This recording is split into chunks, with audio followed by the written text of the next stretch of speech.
Yo, once again, we back. This was Just Messengers podcast. Of course, I'm Mo. I'm Mike. You know, it's We're Just Messengers Monday. Of course, we can't do this without my dog, Drew Money, on the boards. How you doing, man? How y'all feeling? Feeling great, man. How y'all doing? Feeling good, man. You know, coming off a little head cold, but I'm here, man. Got my tea. Let's get to it, man. Yeah, you man. understand? My dog had a birthday Monday. Happy birthday. Appreciate it, man. Appreciate it, man. I appreciate y'all, Big man. 3-5 in this thing. You did KD status, man. You know, How's it feel to be 35, man? Matter of fact, what's the biggest takeaway from the 10 years, from 25 to 35? Just give me one. Biggest thing that I take away from in 10 years from being 25, 'cause I feel like that was like yesterday. Sticking with it, man. Like I know a lot of people get kind of complacent in life, and you know, especially like with a lot going on, like you know, with mental health and shit like that, feeling like you know, it's not nothing else out there for them, but you know, it's a lot of life out there for you. Cause like I said, like I feel like 25 was yesterday, and I lived 10 years.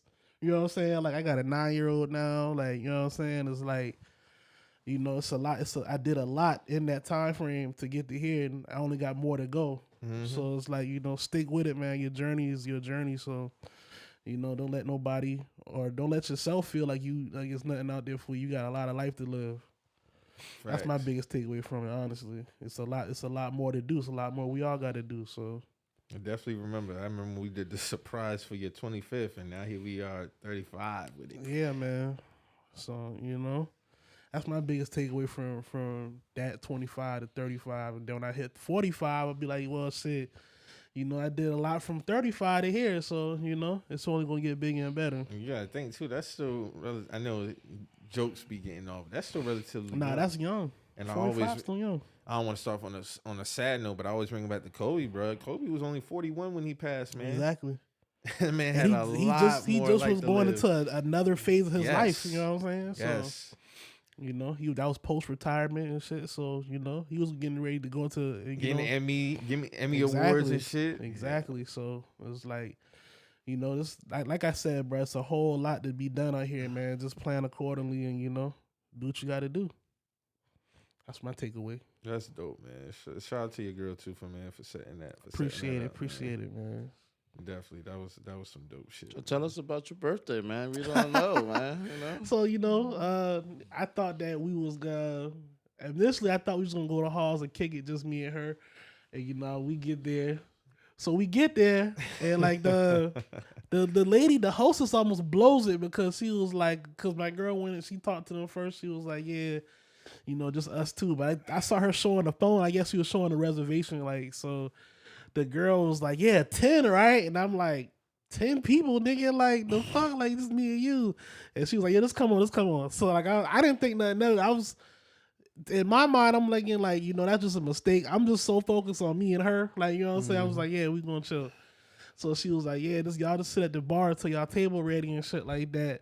So I'm like, cool, we having a drink and shit like that. And, you know, I for real, you start seeing shit like moving around and shit. Like, I'm like, I look at like all my homeboys sitting at the table, Mike, the boys sitting at the table. So like, I look at her like, yo, what the hell? Like, what the fuck? Like, and I was like, yeah, I mean, that was the surprise basically. But okay.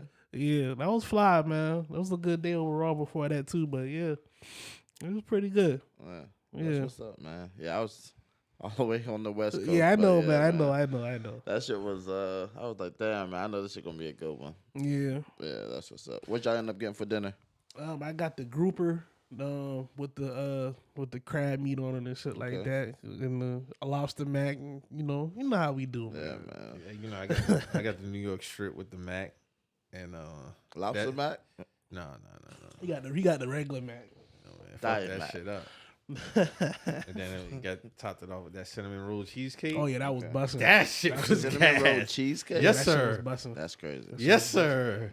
Okay, Tommy, them boy. I see y'all dumb. I didn't know they had that. Gotta try Nah, that, Drew. that shit was busting, bro. Shit was Gotta busting. fuck with it, Drew. You gotta fuck with that one. That shit was busting. Mhm. Mo didn't even want to see the menu when she said, we got shivers. Oh, Yeah, that's what I want. Yeah, I was like, you don't even gotta say nothing else. That's what I want, I did man. not know they had Yeah, that. that shit. I didn't know that neither. shit Yeah, gas. that shit is gas though. That Straight shit up. is Shout out gas. to So, no, it Halls, was a good man. time though. It was a good time. Yeah, Y'all ended up going to Blue Note after, right? Yeah, we went to Blue Note. First, we went to Gen X, then we went to Blue Note. Gen X wasn't really popping like that. We went to Blue Note. It was, I guess, All right. it was cool. Damn, Gen X ain't been popping. We caught them kind of early. It was kind of early still. I mean, I'm pretty sure by the time I went in the house, it was probably jumping by then. But you know, I ain't really been trying to be in there too long anyway. So The pasties. yeah, you know, they don't do full nude no more here, man. Wow. Not at Gen X, at least. Well, I was in G Club too. They don't go full nude in there neither. Jesus. Yeah, they might go topless, bro. They- Yo, let me trip y'all out. I picked up this dude one time from from Southern Bell over there off of Aviation, and he was like, "Man, I'm gonna tell you, man, we from Minnesota, but I'm gonna tell you, those are the worst looking strippers I've ever seen." He was like, "Yo, they should have been paying us to be there." Damn. Yeah, like that's just crazy. But that's what I heard. The decline in the strip club is a real thing here. Hey man, I can see it because it's popping in other cities. I tell you that. Facts. I mean, but a lot like I've been seeing a lot of places though they don't do full nude like that no more, bro. I mean, it's Certain But cities see, don't, but it's certain cities also, don't. but also, I think it's a thing. Like when I was going to like strip clubs back in the day, bruv, it was no cell phones. Like it is, Yeah, nigga, you yeah. got a cell phone, they They hassling damn near you, bruv. getting kicked out. Yeah, You might get put on your neck behind the cell phone being out, bruv. No, I'm you not can't even laughing. check that motherfucker I'm back dead then. ass. Yeah, straight For up. real, for I real. remember You those could days. not pull out no phone, bruv. So to see the transition now, like you see what's happening in Yeah. the strip clubs. you know Niggas what I'm going saying? live in the strip club. Facts. Yeah, You know what I'm saying? So I guess if they're allowing cell phones, I guess it kind of makes sense. You know? I guess. I mean, But- you know, you put it like that, that makes sense. But I mean, there's still some that are private, and it's like, because we was in one in Miami, and not my recent trip, but a few years ago, and this dude pulled out, and he took like a group picture, like this ain't no stripper even close to this shit. There's a wall behind him. I mean, 3 niggas rolling this nigga like delete that shit right now. Damn. Yeah, like grab this phone, open this shit, and like they're holding the phone as he goes and deletes, and then he was like, "Yeah, go to your deletes," and yeah, no pictures in here. Damn. Yeah. Why? Dog, don't grab my phone, bro. Look, I'll show you that deleted. Don't grab my phone though, bro. That's We can show some. We can have some. Well, because respect I to guess it. it's they don't even want, it's private. You know what I'm saying? Nah, I it's, feel you, It's I a feel very you. and that I mean I that, get it. I get it. I get that it. was a more upscale strip club too. So yeah, you know what I'm saying? They Like gonna cut up in there. Oh, for Man, sure. most people treat strip clubs like just a chill spot now. They don't even be wanting the dancers to come around sometimes, bro. I mean, certain people like Especially if they got food. yeah, some people go to If strip they clubs got just to good eat. food? Yeah, you go to Atlanta, you go to Detroit, they go to strip club just to eat. The I food know- be banging. I know New York had that big thing because Budden spoke on it between the bottle girls and the strippers. Mm-hmm. Like The them bottle niggas- girls they- is getting they- more money than the strippers sometimes. And they had to have a sit down about that shit because the strippers wasn't with that shit. A Because treaty. what you had happen was niggas was coming straight to the bar, sit at the bar all night, Yeah, and just fuck with the bottle girls. And That's the strippers it. like, nah, we not doing that. We gotta do something. that's how you cause a cold war. Yeah, bro. Y'all better chill out. And then sometimes, I mean, well, Magic City, they're notorious for their food. Mm-hmm. So niggas just be pulling up there just to go get food and leave. So You can just call them and place an order and come pick up. I'm surprised they the- don't charge a fee just for that. I think you got to pay to get in there off top. But if you place the go order, you just hit the side door. I'm and you still out of saying there. putting a fee on top of that. Oh yeah. Like, we got to get paid somehow. Y'all niggas just can't pull up here like we Applebee's or something. Like, nah, Well, you them got to boys- pay something. Nah, them boys pumping like that though. No, Them I boys- get it, but I'm yeah. saying, like, I wouldn't be surprised if you look on your receipt and they got, like, a fee. Yeah.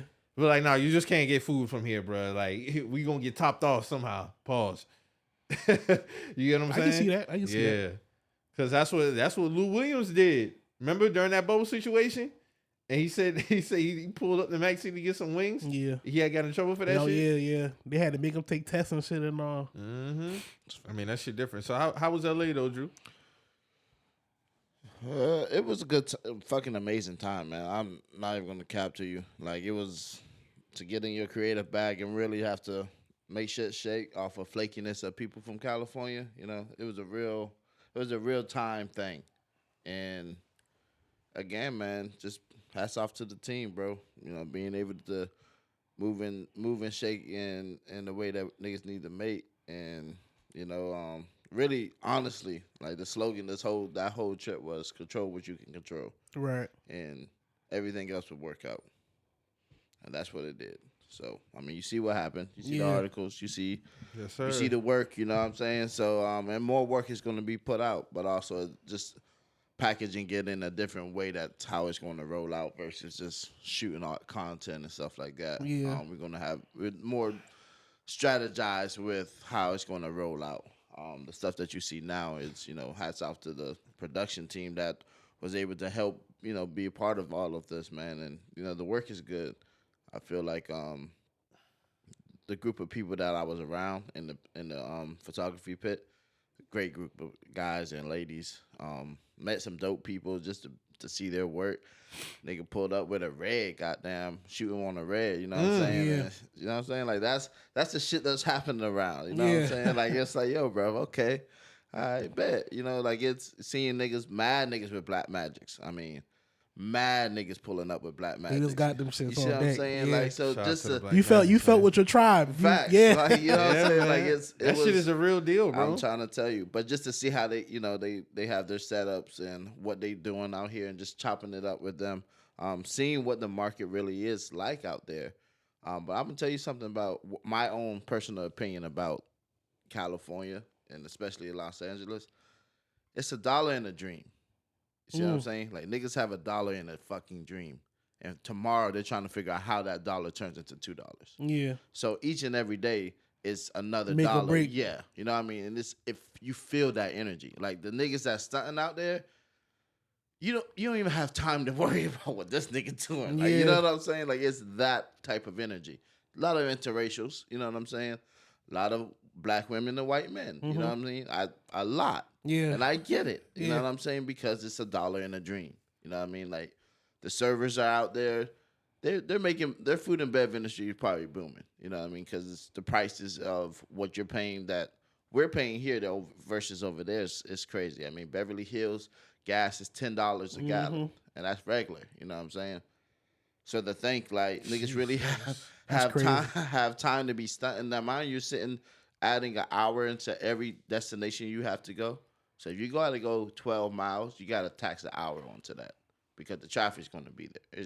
It's inevitable. You telling me it take an hour to get to travel 12 miles? Yes, sir. That's Oh, wild. that LA traffic is crazy. Yes, sir. Yeah, I be hearing about it all the time, but you know, you just was there. Like that's crazy. Yeah, and having to wake up early to make sure that you're in location and make sure things are gonna flow correctly. I mean, just being able to pivot, bro. Yeah. And shout out to JT, bro. I mean, this man. Yes, sir. You Shout out know, my dog getting that cover yeah, on Open man. Weekly, man. Yeah, so it's continue to see the growth in him, pause, and just continue to see the growth of the team, but also seeing like being shorthanded, people stepping up. Yeah. And You know still what I'm calling saying? the audibles and Yeah, executing. man. So that's Calling audibles and executing in real time is definitely a skill, Nah, for real, bro. And I'm especially telling to you, keep your composure. and to be on the way to pick up, supplies for a main attraction of a Saturday show, Yeah. and then get a call like, yo, bruv, and flake essentially. You know what I mean?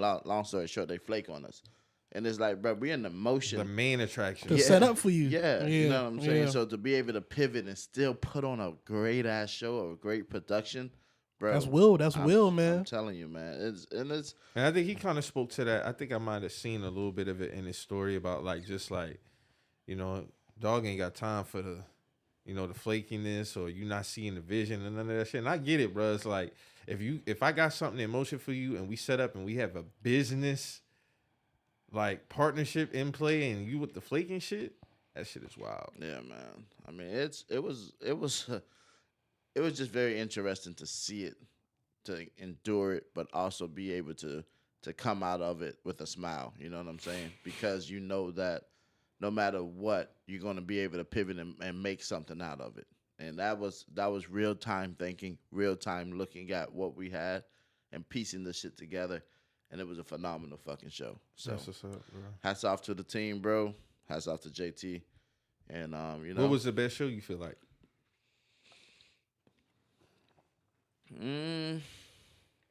Friday shows just always just it rides. It just goes smooth. It's just always a smooth show.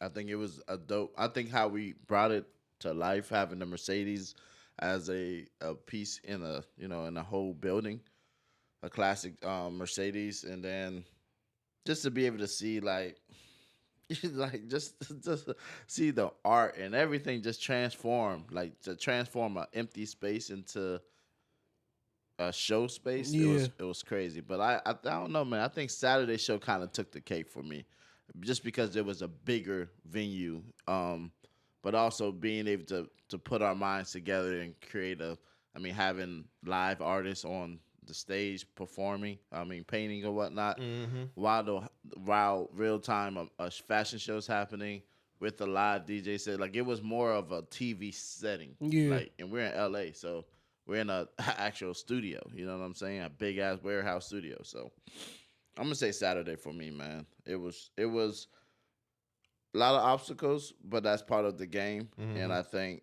that's what made it more special to me. So I'm gonna say Saturday show, man. Definitely. That's what's up, man. Glad y'all was able to knock that out, man. Especially with all the changes and shit. I know that shit was not, especially in LA, man. That shit, I know that shit moved fast as hell out there, man. Fast but slow. Like, it's crazy in real time. It's moving slow as hell because we're 3 hours behind. So it's like, honestly, we're pulling like 24-hour days. Basically, because you still used to being on a different time schedule. Definitely. Yeah. And then you said, like, what you say gas was out there? Shit. Beverly Hills was $10.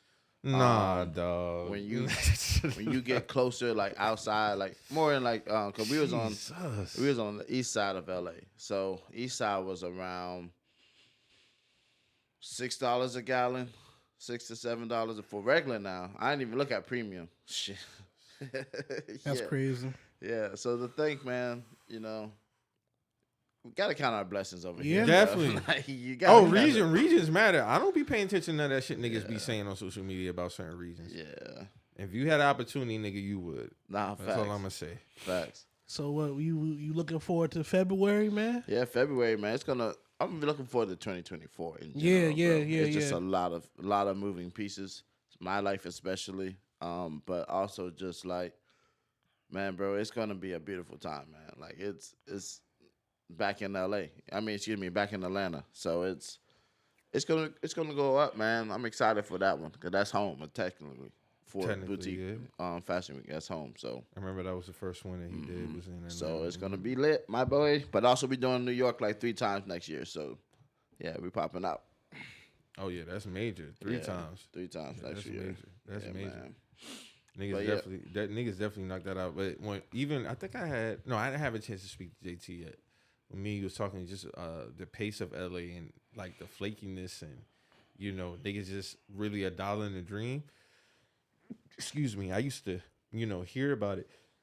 Excuse me. And see it like kind of in like shows and shit like that. But nah, that's like a real thing. Like, niggas ain't really got time to be worrying about what the next man got going on. Like, all right, I'm here now. I just touched down.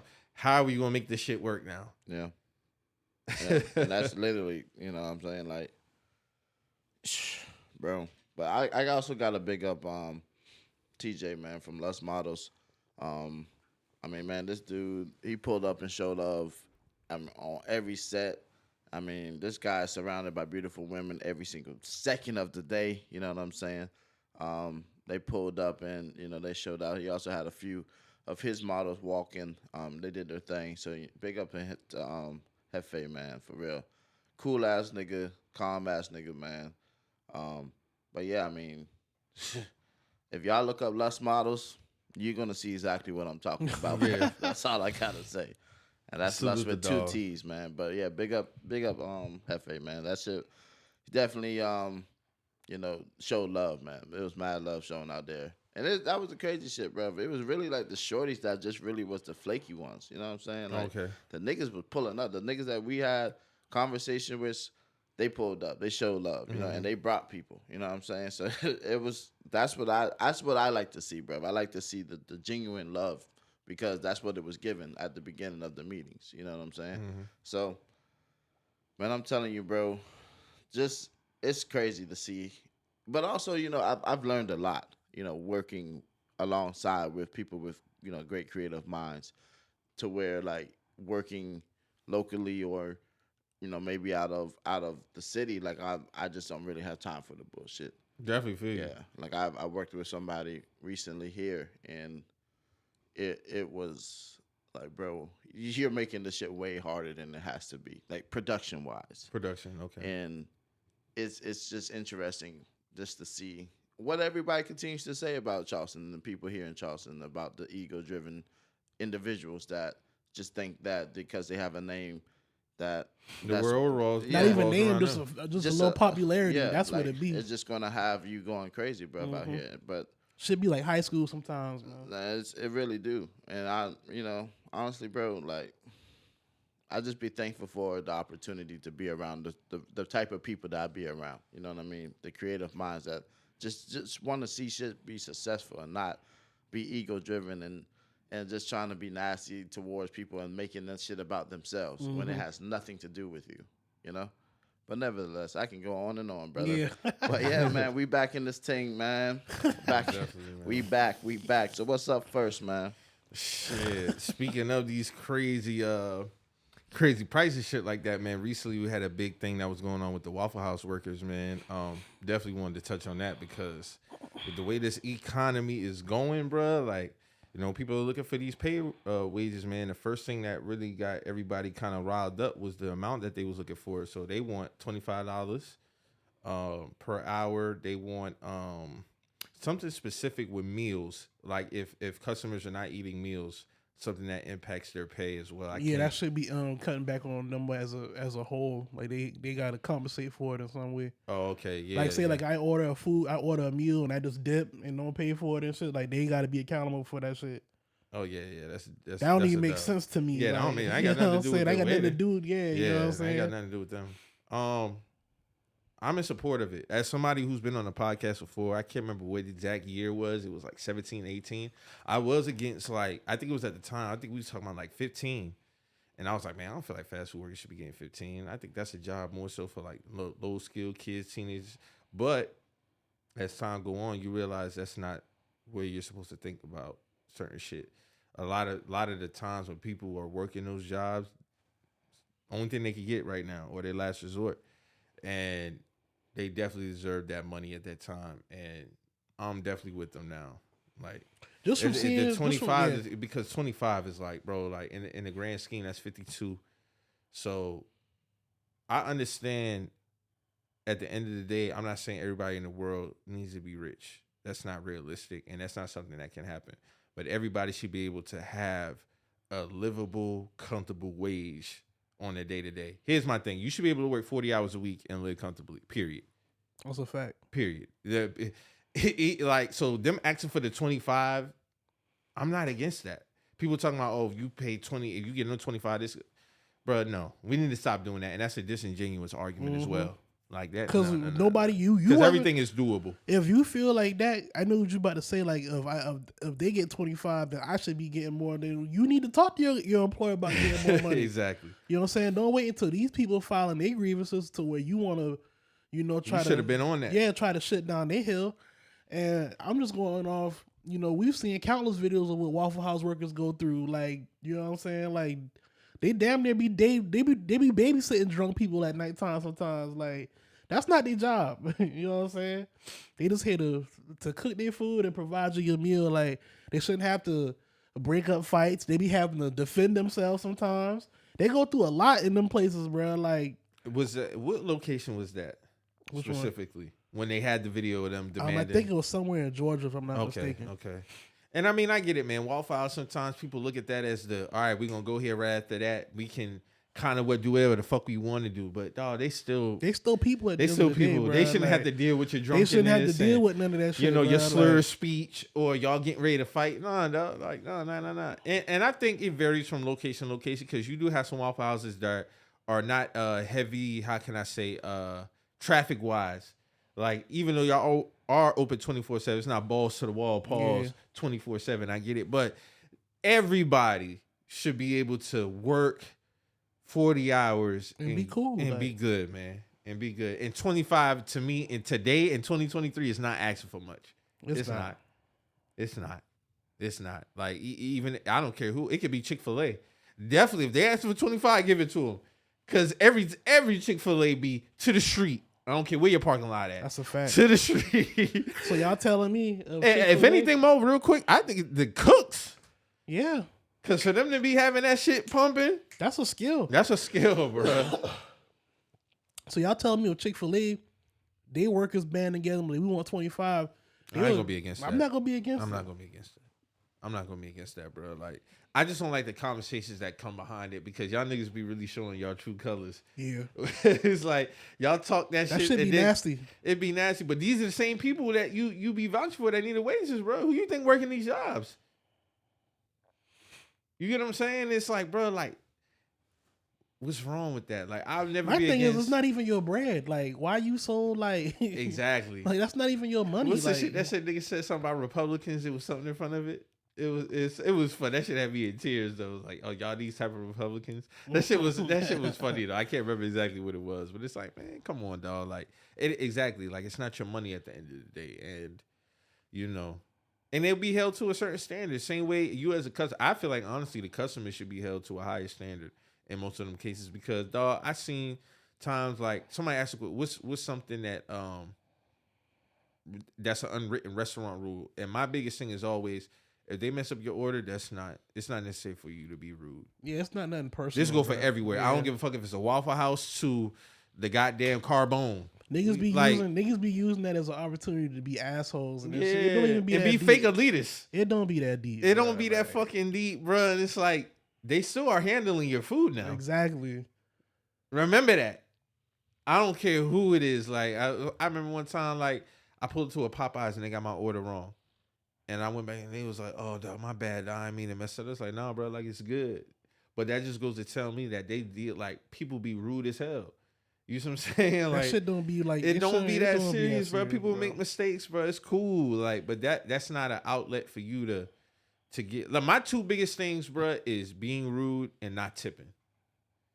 I cringe at people who do not tip. And I'm not even just saying tip like a good tipper. Mm-hmm.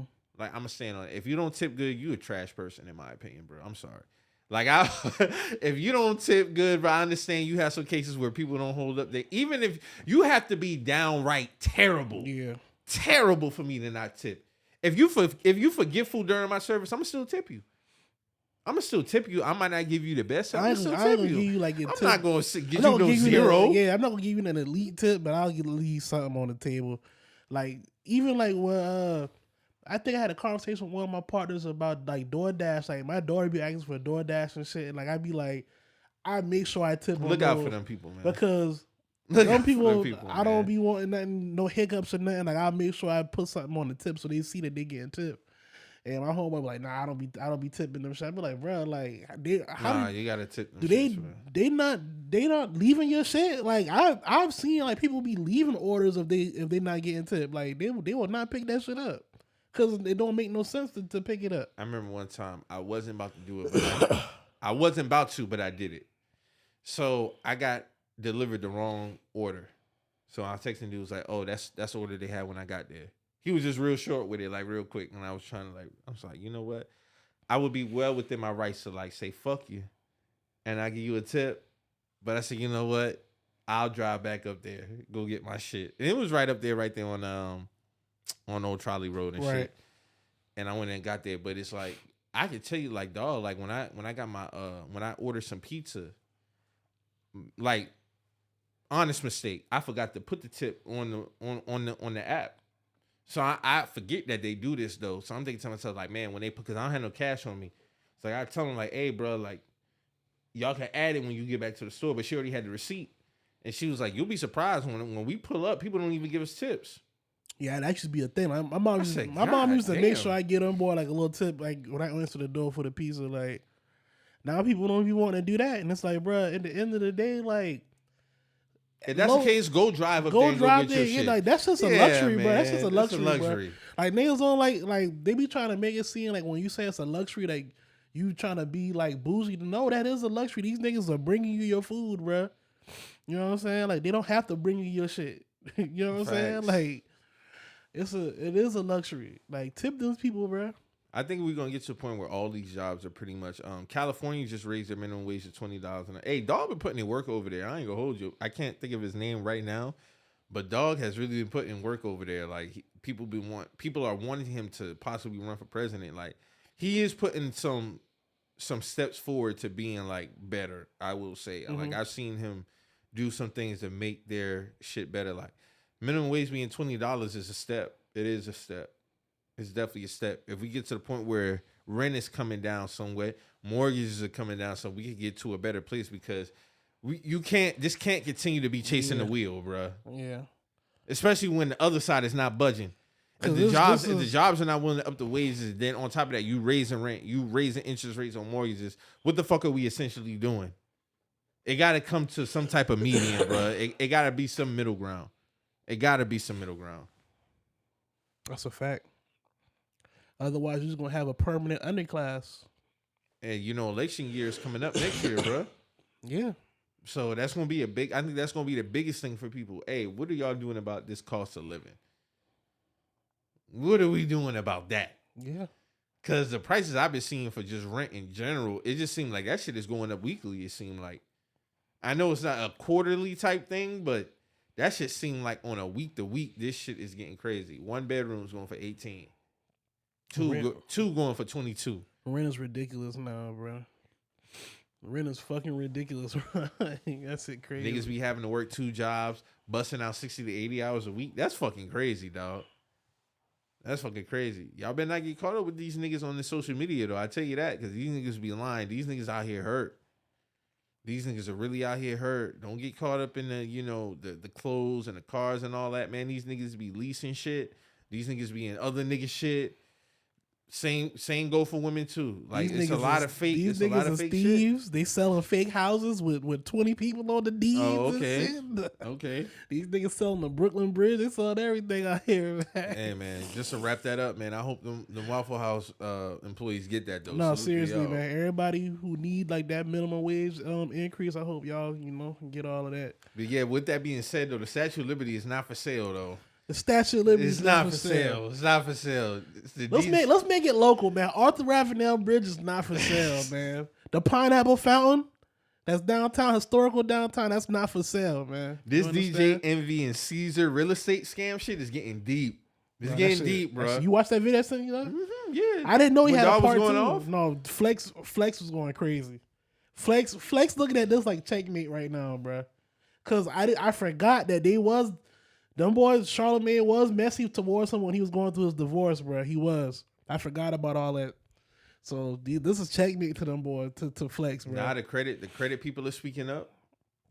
More lawsuits. It's layers because you gotta remember you do got a lot of people who are in line with this shit when you start in real estate. You got credit, You got credit repair people, contractors. contractors, and just investors. Period. Banks. Investors, banks. Then But I ain't gonna say banks because the banks gonna get their shit the regardless. banks are going to either repost some shit or do something or put something. They're on your never credit. stressed. Yeah, they're never stressed. But you got people who are hard money lenders who need their paper. Investing $150K is a lot of fucking money, That's a lot dog. of money, especially how we just was talking about what the fuck going on out here, bruh. You short somebody $150K or you take $150K telling them you're going to get them a 20-30% return, which is, that shit's crazy. Like that's I'm not saying it's impossible, but you have to really be on your shit if you telling somebody you're gonna take $100K, $150K on up and telling them you're gonna increase that by up to 30%. 25%. 25 is even guaranteeing the 25 is crazy. That is crazy. Guaranteeing 25 off the rip is crazy. That is crazy. Because you can't predict. You You cannot. can't guarantee that, But bro. It's a risk. But this is just a scam. This is just scamming off top. Like this is just scamming. So it's like, hey man, it's gonna come a time when Envy have to fully address this on the radio. Like it's almost getting there. Like He's not gonna speak on that shit, bro. I think we said that a few pods ago, but Bro, don't I think feel he's like, I mean, because it's like, bro, he's gonna have to start going to court for this shit soon. You gonna- feel me? We know this, Yeah, that's what I'm saying. but like, it's a public like nigga. Speak to this. You are a radio personality. You You speak on to that's your everyone's job. business. Exactly. You That's your speak on job. especially you and Charlotte. Y'all have the rumor report. Y'all speak on everybody. this is facts. Y'all Niggas have a had the rumor segment. report. There's a segment Segment on the called Breakfast Rumor Club Report. called the Rumor Report. You get what I'm saying? Rumor has it. Y'all have to address this shit at one point, bruh. Y'all gonna have Or to. even on your podcast, Charlamagne, speak on that shit. Bruh, the elephant is consuming the whole studio in the way they record at right now, bruh. The elephant is the studio. It is. And to act like you don't have a hand in the shit is we're off that. We're past that. You're You listed. see- You're listed as a Yeah. as a co-founding agent, my nigga. So don't act like even if you didn't physically take money from people, you was in You're- bed with Caesar. you know what's going You on. knew what was going on, bruh. And people are gonna hold you accountable because you're the promo piece. You brought the man on a public platform. Exactly. You shot countless commercials. You had the website where you're listed as an agent, co-founder, whatever. Hey, the creditor gave him bars. All bars. That man said, "You can't make your wife come. Stop playing with me. That's wild. Don't try to make it seem like I'm up here doing something false, nigga. Like, no, Drew, he was going off. Like, they stop playing. Like, stop playing, bro. You trying to paint it as if you don't know what the fuck is going on. I gave you niggas 150K. He lined out the whole shit, bro. Like, he lined out the whole shit. It was like, And what, this 6 is- minutes? This 6 is minute like yeah. this is honestly like the 20th person to say they've been shorted like 150. They got a special on it. They got a special. I seen one dude, he said, dog, I had to get loans. That's wild. I had to get loans because of the money I lent them. That's wild. How that boy called that nigga partner pizza. Yeah. Man, Call that pizza. shit- Oh, that was Joe. That was Joe. Yeah. Man, that shit He had said, me "Hey, into- because Joe says like, no, get him on First Street, get him up there. Hey, Caesar, pizza." Nah, seriously. Nah, for real. He's you can't find Caesar now. You cannot find him. Then the same thing is everybody has the same thing. Number change, number change. block. One dude had sent Tony the closer. He was like Caesar gave him his what is it, landlord chains? Because they got the little Alright, shit man. where it's got trap lord. They X out trap and put They landlord treat on this top. shit. They treat this shit like a record They deal. try now. to give him the chains as collateral. As No, collateral? I don't- Giving that nigga a chain for Corrado for a real estate deal is insane. That's crazy. That's nasty work. That's crazy. Envy and Caesar, y'all some nasty motherfuckers, man. That's y'all crazy. nasty. Y'all nasty. Y'all But nasty. Flex was giving them niggas bars, bro. Flex looking. Oh, at the one that shit. you sent this morning? I listened to that. Yeah, that's what I'm talking about. I just saw it. I was like, oh, that's a part 2 to the Rick Ross one. well articulated too. No, he was going crazy. He was going like, hey, they looking at that shit like, hey, y'all What, niggas. what he was calling him? Real estate. He called Charlamagne lesser charge, lesser charge. and then he was called real estate Rico. Real estate. This shit crazy, bro. Like, hey man, when you out here shoveling dirt on people, bro, you gotta take this shit as it comes, man. Stop 'cause, playing. every Stop dog playing. Every dog get their day, bro. And I forgot about because they definitely was kicking his back in when he was going through his public right. divorce too. So hey man, gotta be careful out here, man. Make sure you're doing clean business, man. That's all it come down to, man. Nah, Like, facts though. that's all it is, man.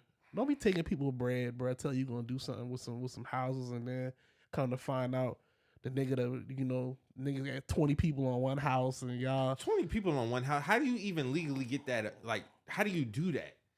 I mean, because you can until it's just not legitimate no more. And then everybody's just it's all left on the 20 people. Exactly. You don't wipe your hands clean from the shit. Exactly.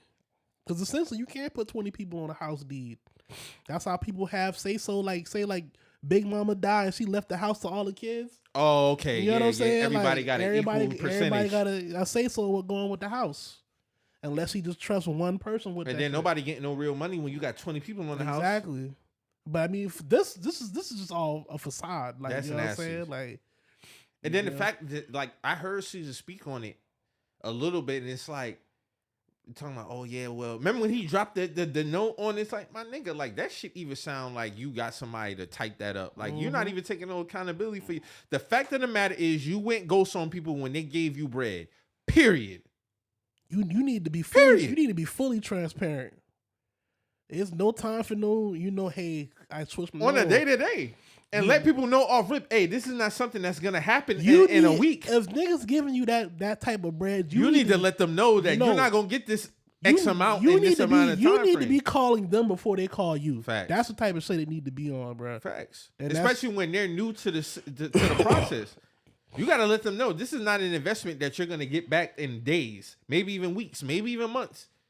Like shit, it's gonna take time. So be mindful now. If you give me this money, X, Y, and then you leave them the choice. Like this nigga Tony even had them cause I guess Caesar like bank records for the real estate dial it became public record due to the lawsuits and shit. This nigga was saying like, bro, there's so many DoorDash orders on this shit I was like, bro, come on, bro. Like he said basically it looked like they just used it for public personal finance, like, you know what I'm saying? Like the investment pool money. So it's like some nasty shit. Real nasty, man. But niggas day in court coming soon, man. Like I said, bro, it's gonna come a time where they have to absolutely address this on the radio show. It's gonna because like what if some shit happen where because these are civil matters now. What if the state picked these shit up like this, like on some Ponzi scheme type shit? This is essentially what that is. Now we talking federal time and shit like that, like real cases. So real cases, real people.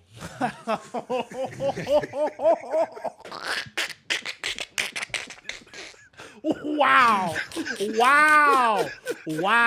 If you know, you know. Wow. Real cases, real people. Whoa. I forgot about that shit. Whoa, nigga. Wow, Drew. Okay, set the tone, bro. Set the tone. Get ready, nigga. Hey, that was an outlet fast break. Outlet fast break. Catch up. Wow, okay. Get ready. Real cases, real people, man. Oh my God. Hey man, that real estate Rico bring the best jokes out from what I've been seeing though, bro. God That's real damn. shit though. Like that's a big thing in some of these certain cities, bro. Like Jersey is a big real estate market, so niggas Philadelphia, not playing with it. Philly, Charleston too. Yeah, Charleston is just ain't no. Yeah. Thank God ain't nobody that we know start shitting people over around here, but yeah. Yeah. Because trust me, I be seeing them reels when people be posting about Charleston and Mount Pleasant and all these nice houses. I be seeing them like, oh, what you do for a living and all this other stuff. These houses are going, they're going for a pretty penny, bro. 1.2 easy. Right on the water too with a nice boat. Easy. Yes, sir. Real cases, real people. Real cases, God real people. Damn, nigga. I just want to know when this shit is really gonna come to an end, though. Like really gonna come to an end, so niggas can't avoid anything. Like you gotta sit up there and wear this shit. Like nigga, you are guilty. Now what? I'll say it's gonna happen before January. You think so? Mm-hmm.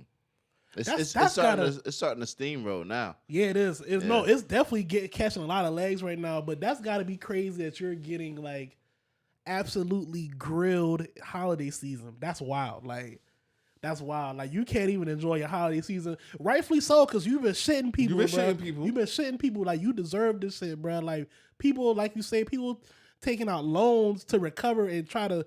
So this man got to borrow from somebody and pay somebody back off the strength that you telling him you was gonna increase his bread or under the guise of some other shit. Like, no, you been shitting people, bro. Like, nah, you gotta be held accountable for that type of shit, bro. Like, nah, man. Real cases, real people, man. Facts. That's wild. Hey, we'll see though. We'll definitely see. But Flex definitely got some bars off on that last he did. one. Bro. He was going crazy. He got some bars off on that. I was fucking with that. I'm like, okay, Flex. I ain't really seen you in this light in a minute, but he was ready. You could tell he was prepared though. He was prepared. He definitely was prepared. He kept a lot of shit like on. Hey, Flex was ready, man. Hey man, get right. Y'all heard about how them NFTs are completely worthless now? Yeah, I saw that. That was a big thing just less than 6 months ago too. Mm-hmm. Oh, 2021, you couldn't tell niggas that they wasn't gonna be millionaires off these pictures of monkeys and shit. But see, like that. that was my thing. Like, what, essentially, what was the backing of an NFT? There was blockchain technology, basically. Like it's all crypto, like crypto backed, basically. But you know, if the government or like what is it, the banking systems, they not fucking with it, which they purposely went against it, then you kind of assed out. My thing is, I don't know, man. Like, how you feel about it? Because I just saw. I know Kyrie Irving was in on that shit. Oh, a lot of athletes were. I saw this recent interview like from a week ago where one of the founders of Instagram was saying he's still pretty strong on it. It's just going through his motions right now. That's what he was saying. Oh, going through the motions. Mm-hmm. Oh, okay. I'm gonna tell you my opinion on it. Like, so when it comes to crypto, I think crypto has a place, but it'll never become the main currency ever. Like, the government wouldn't even allow some shit like that to happen. I remember when Mark Cuban was talking about it'll come to a point where they'll start accepting crypto as payment, as a form of payment, which is cool. That's but cool. The dollar is the done dot at the end of the day. So I don't think we'll ever get to a point in the world, or at least in this country, where crypto is trumping the dollar. Mm-hmm. I don't see it. NFTs, I was just always skeptical, bro. Like, I was like, bro, like, what's the backing of it? What's the longevity? Like, what's making it, if that makes sense? Like, what makes it? Mm-hmm. To make me want to say, okay, let's get into this. Like, no. I remember when I started seeing them monkey Avies popping up and all type of shit. Bro, a lot of people were banking on it. I remember, didn't Tory Lanez even drop an album like it was basically an NFT? Like, if you resold it, like something like that. Yeah.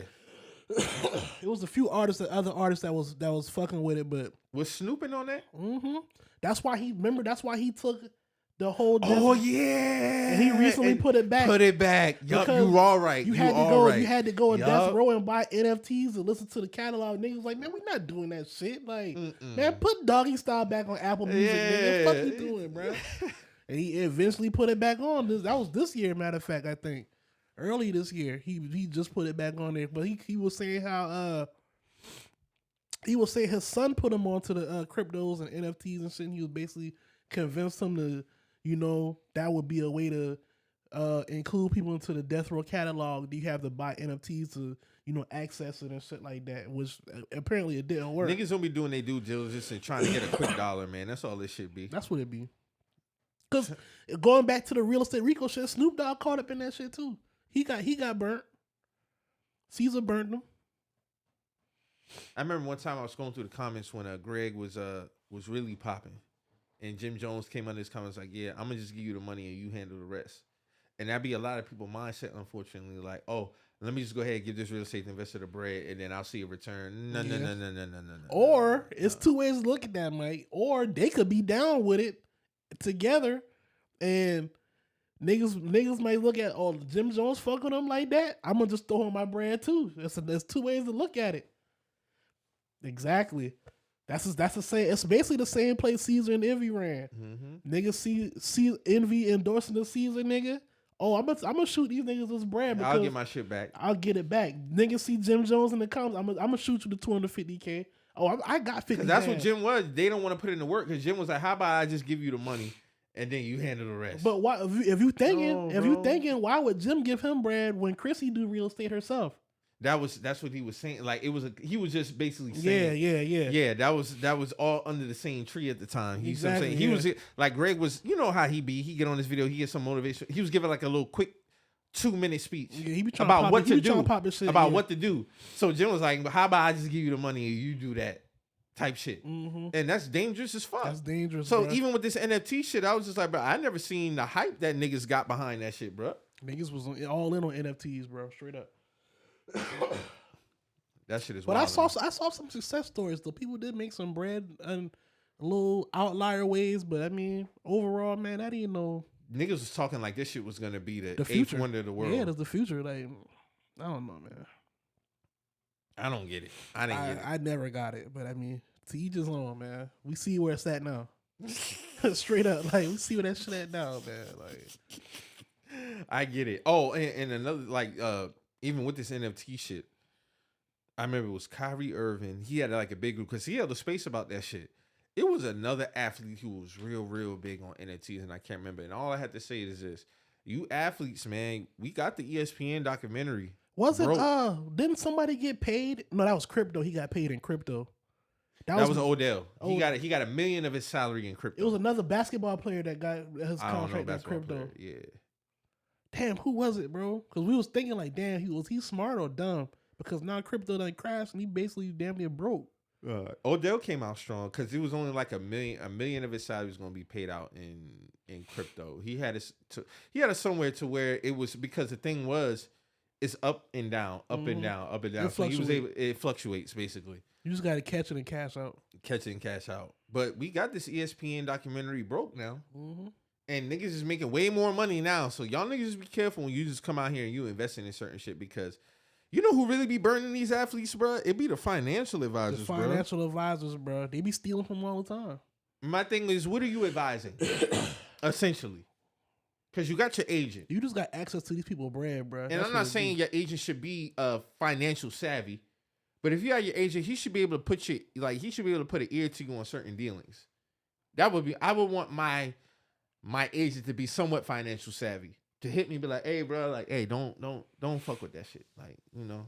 Well, I saw a few people. You know what I'm saying? Like, don't fuck with that. I saw a few people say, like, if they did hire an advisor, they hire an auditor to audit that advisor, and then they have somebody watching that person too.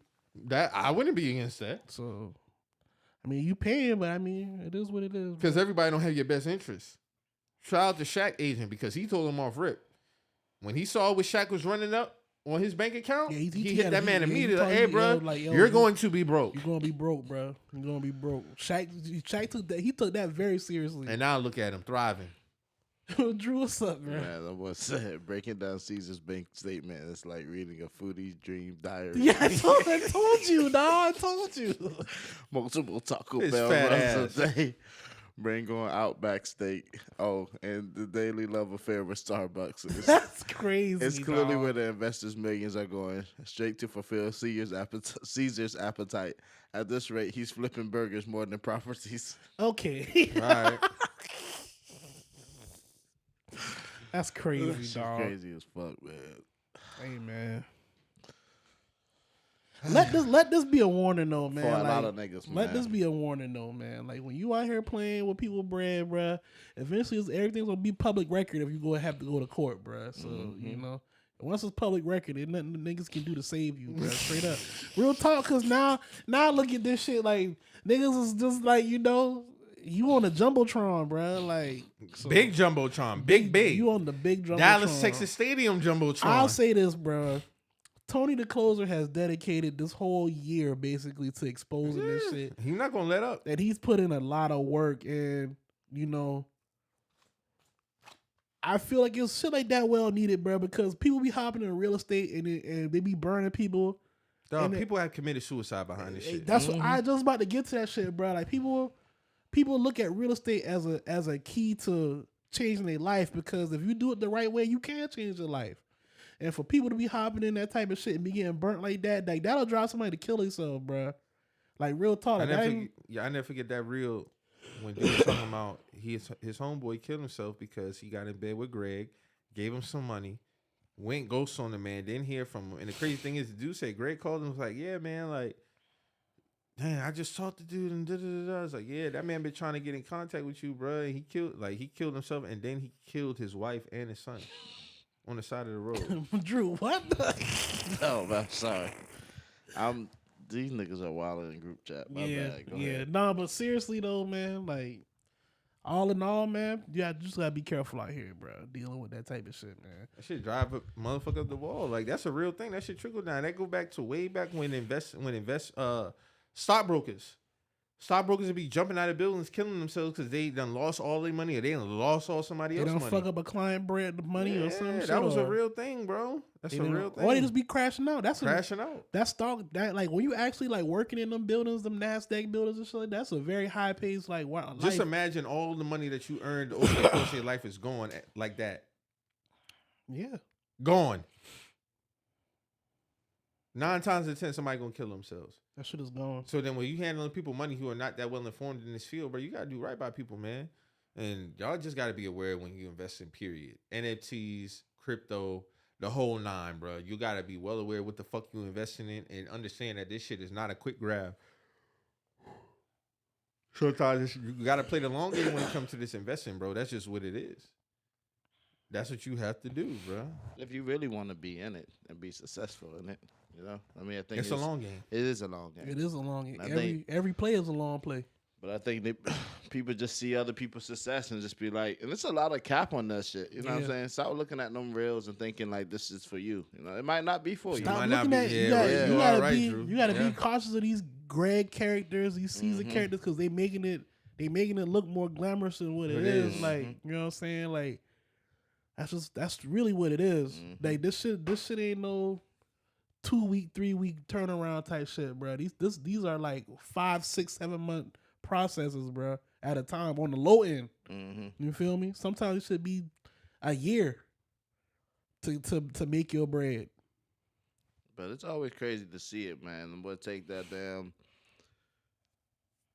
button down shirt with the tie picture, you know what I'm saying? And Taking them headshots and shit. Yeah. real estate. Yeah. Well, you know, you definitely could do that now with the AI shit. Because I see a lot of Abbies like that. They can put you in front of mountains, in a business suit in front of a Ferrari. That's wild. All type of shit. Yeah. I got a friend request the other day. And the first 10 pictures were different pictures of AI pictures. And I'm like, this is kind of sick. Like, It is. It's You're getting out of trying to- control, bro. Different professions. and I had to keep scrolling and be like, is this really a fucking person? Yeah. Like, I had to get down there, bruv. But, yeah, man. Shit crazy out here, man. No, it's really nasty. That's what I'm saying. It's like, a nasty business, man. Nasty business. Elon Musk is on his end still fucking up the app in many ways. The closed friend tweets are coming to an end this month. I don't know exactly. I think it's the 30th or something like that. But yeah, the close friend tweets is coming to an end, man. And I will say to everybody who got me in their close friend tweets, salute to y'all because y'all got some funny ass shit, dog. So I definitely enjoyed a lot of those tweets. I ain't gonna lie, I almost buckled and subscribed to the Twitter Blue, bro. Let me tell you why. So I know y'all remember that Gifitize app where you can download all the videos and shit. So I went to go click on a clip that I thought that shit was funny. I'm about to go download it. And that shit was like, hey, if you want to download this, just subscribe to Twitter Blue, $11.99 a month. I was like, damn, I can't download shit off the app no more. Even if I had an app, like a Givetize app, I still would have to use Twitter Blue to download content off of Twitter. And I'm like, damn. Should have never updated your app. I had no choice. My shit be uploading on its own. My shit still ain't up there. I still got Twitter. Your shit still like the burn and shit? Oh, okay. But yeah. Yeah, I almost folded, bro. I was like, damn. But I mean, I don't know, man. I be seeing a lot of people subscribe on the low now. But I don't know, bro. What do you think? You see yourself ever get copping Twitter Blue? You don't got the $11.99 a month for them. No, it's not even that. It's just like, why? Because my whole thing is, and I'm not giving Elon Musk no fucking money. Yeah. You done drove this shit. And all he's doing is doing these things to get everybody to pay. Like the quotes, I see quotes on certain tweets. Some of them, you're cooked. But I find it funny is the ones that I want to see the most, the ones I can't see. I think you have to get Twitter Blue to see all the quotes now. I could be wrong. No, you definitely right. I'll click on a tweet and that shit will have like 667 quotes or some shit. I click on that shit to look at the quotes. Oh, quotes not here yet. And I'm like, bro, what do you mean quotes not here yet? All right. What do you mean, bro? All The right. shit telling me it's 700 fucking quotes here. Because that's what make the tweet even better when you go and read the quotes. What we always say, go quotes. Now you can't see the shit. Man. So he's just trying to weed out. He's slowing down the performance of the app. Elon, everything. Elon a hoe, man. He is.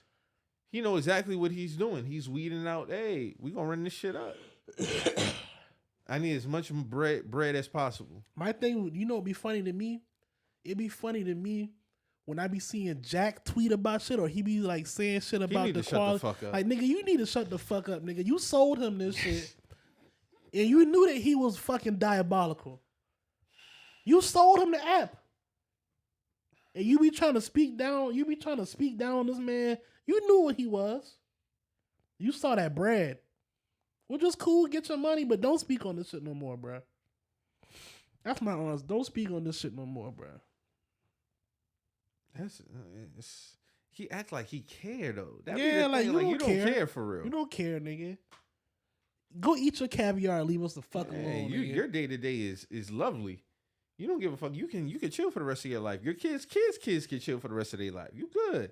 Off the Twitter flip. But don't send us no tweets acting like you give a fuck, Jack. Yeah, save it. Save that sympathy, nigga. Save it. Save that shit, bro. Save it, bro. Because you didn't have to give the shit. Oh, I'm sure they're working their way to make sure the app is... Nigga, go to hell. Tom sold MySpace. You know what Tom do now? My dog chilling, ain't it? My dog's a traveling photographer. That's what he do. Tom said himself, hey, I saw where social media was going. And at that time, shit, he sold MySpace for what, 500 M's? Tom good. I know he done got some investments. Oh yeah, Tom. Yeah, he's good. Tom said this shit back. I remember seeing she was like, "Yo, I see what social media was going at. I bowed out." You know what I'm saying? I sold the technology and shit. It is what a lot of these people who start certain apps, they bow out early. Mm-hmm. The guy who created Instagram, you know how much he sold it for? $1 billion. That's crazy. Sold it to Mark for $1 billion, 2012. I remember that shit. I don't know how much Instagram worth now, but I know it's worth way more than 1.2 billion. I can tell you that. I would have to look it up, but yeah, he got in and got out quick.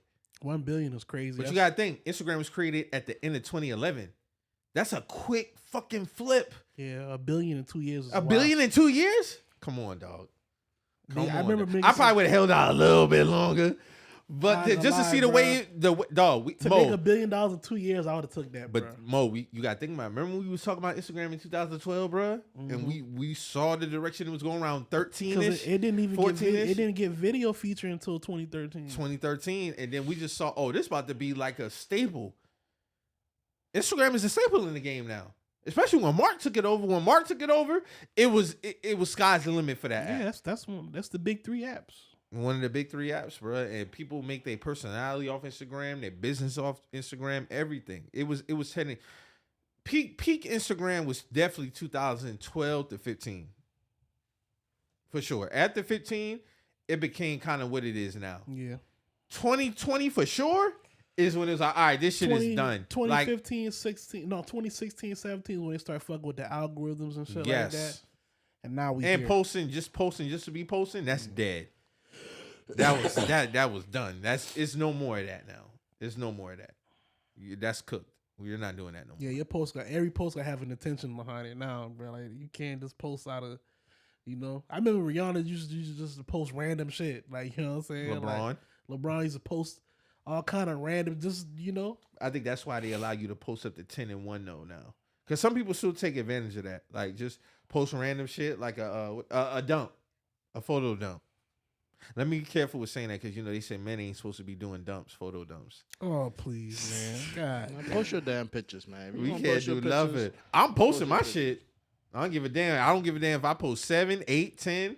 If I got some 8 random pictures I'm going to post some shit. Fuck y'all. I can't post a photo dump, man. Come on. I can't post a photo dump, bro. Come on, man. With a funny tweet in between or a funny meme. Niggas can't do that. I'm going to get my shit off, though. I don't give a fuck what y'all talking about. Go to hell. On one end, y'all niggas want Black Boy Joy. On the other end, niggas can't post a photo dump. Like, what do y'all want, man? That's crazy, bro. What do y'all want, man? And then when you go to the whole shit is fake. What did you mean other than when you say your social media battery dying? Man, this shit kind of getting cooked, bro. Like, it's not like not saying like I'm gonna just like bow out or like, you know, but I don't be seeing myself really engaged in this shit like that. It's just it's not authentic no more. It's not what it used to be, bro. Like every time I go to a girl page, 95% of them got the highlights and everything is a city. Paris, London. Take me back vibes. Yeah, everything is that shit get old. Everything is all dressed up. To get old after a while, bro. Like you're clearly trying to be something, bro. Like come on. One of the highlights for sure is a food. That's a given. Yeah. It's food. And the rest is either London, Paris, Dubai, the whole nine. Some trips to Tulum, wherever they go in, bro. And then the pictures are just all like the same type of pictures, bro. The all same type of pictures. You in the pool and with the food or you in the hotel room and I'm not saying nothing wrong with that, but like you said, Mo, was like, bro, where's a picture like you like, I don't know. I just don't know. Nobody want to be vulnerable no more, bro. That's what it is. Everybody you gotta see them at their best every time. And I'm not saying you gotta post your L's, but No, I'm not saying all that, of y'all bro. in Like, Paris, all y'all in London, all y'all niggas is glammed up all the time. all the time. Like, Yeah, come on, yeah. bro. Like, come on, bro. Come on, man. The shit get exhausting, bro. I did want to ask you about that though. Niggas is it's like niggas is it's like everybody living in a Truman Show, bro.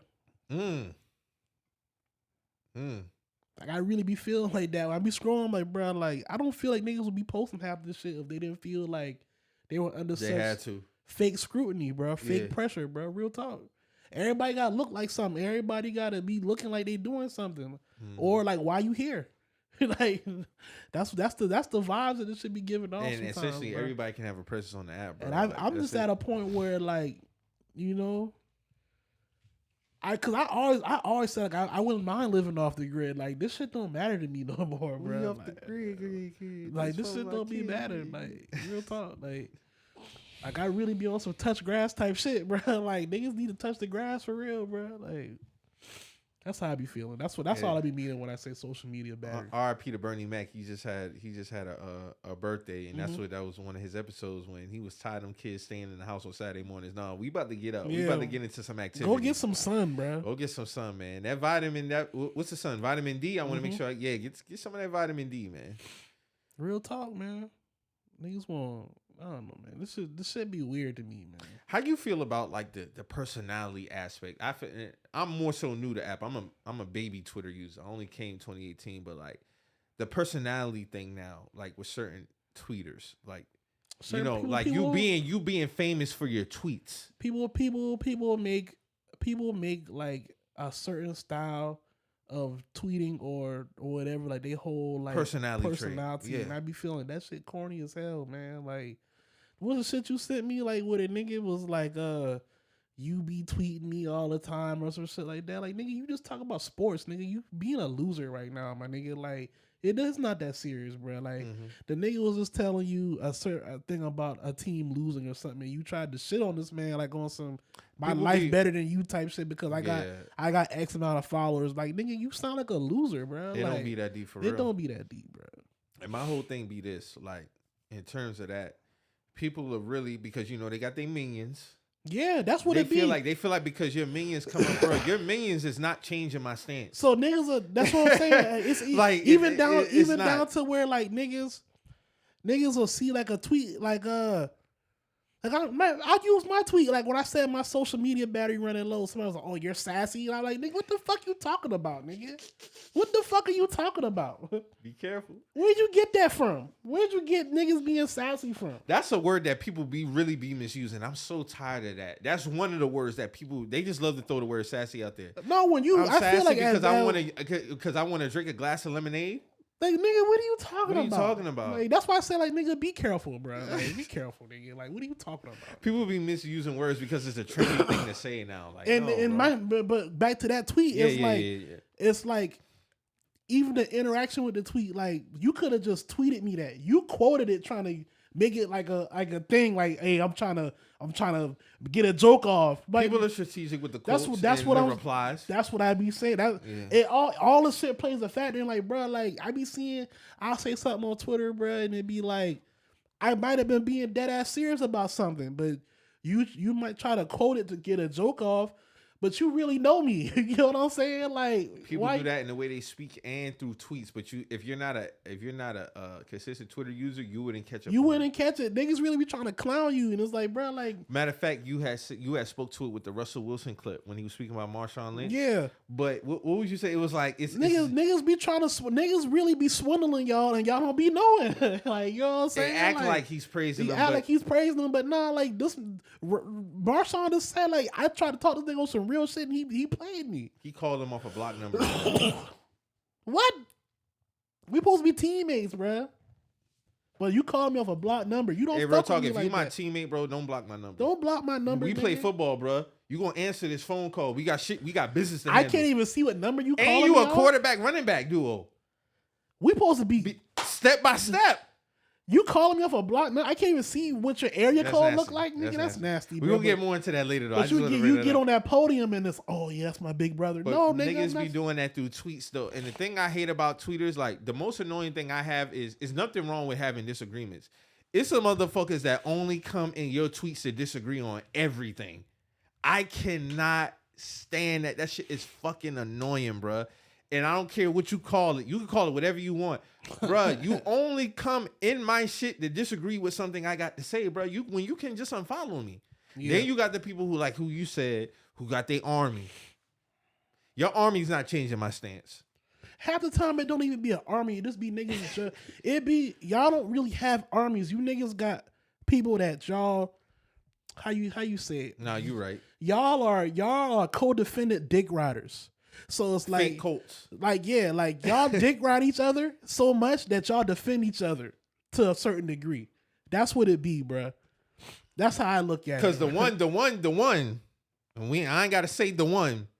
His army, especially the women, the women go up for this nigga, but these same women, a clown the niggas for not getting to it. for the same shit that y'all be, hey, here, 500 Cash App, here. You know what I'm saying? Nigga could But post, this nigga could be a real life bum for 10 years on Twitter, playing and y'all around. go up with this nigga. Y'all go up for playing this around, nigga. Nigga playing around on Twitter, but you be and crying about gas money.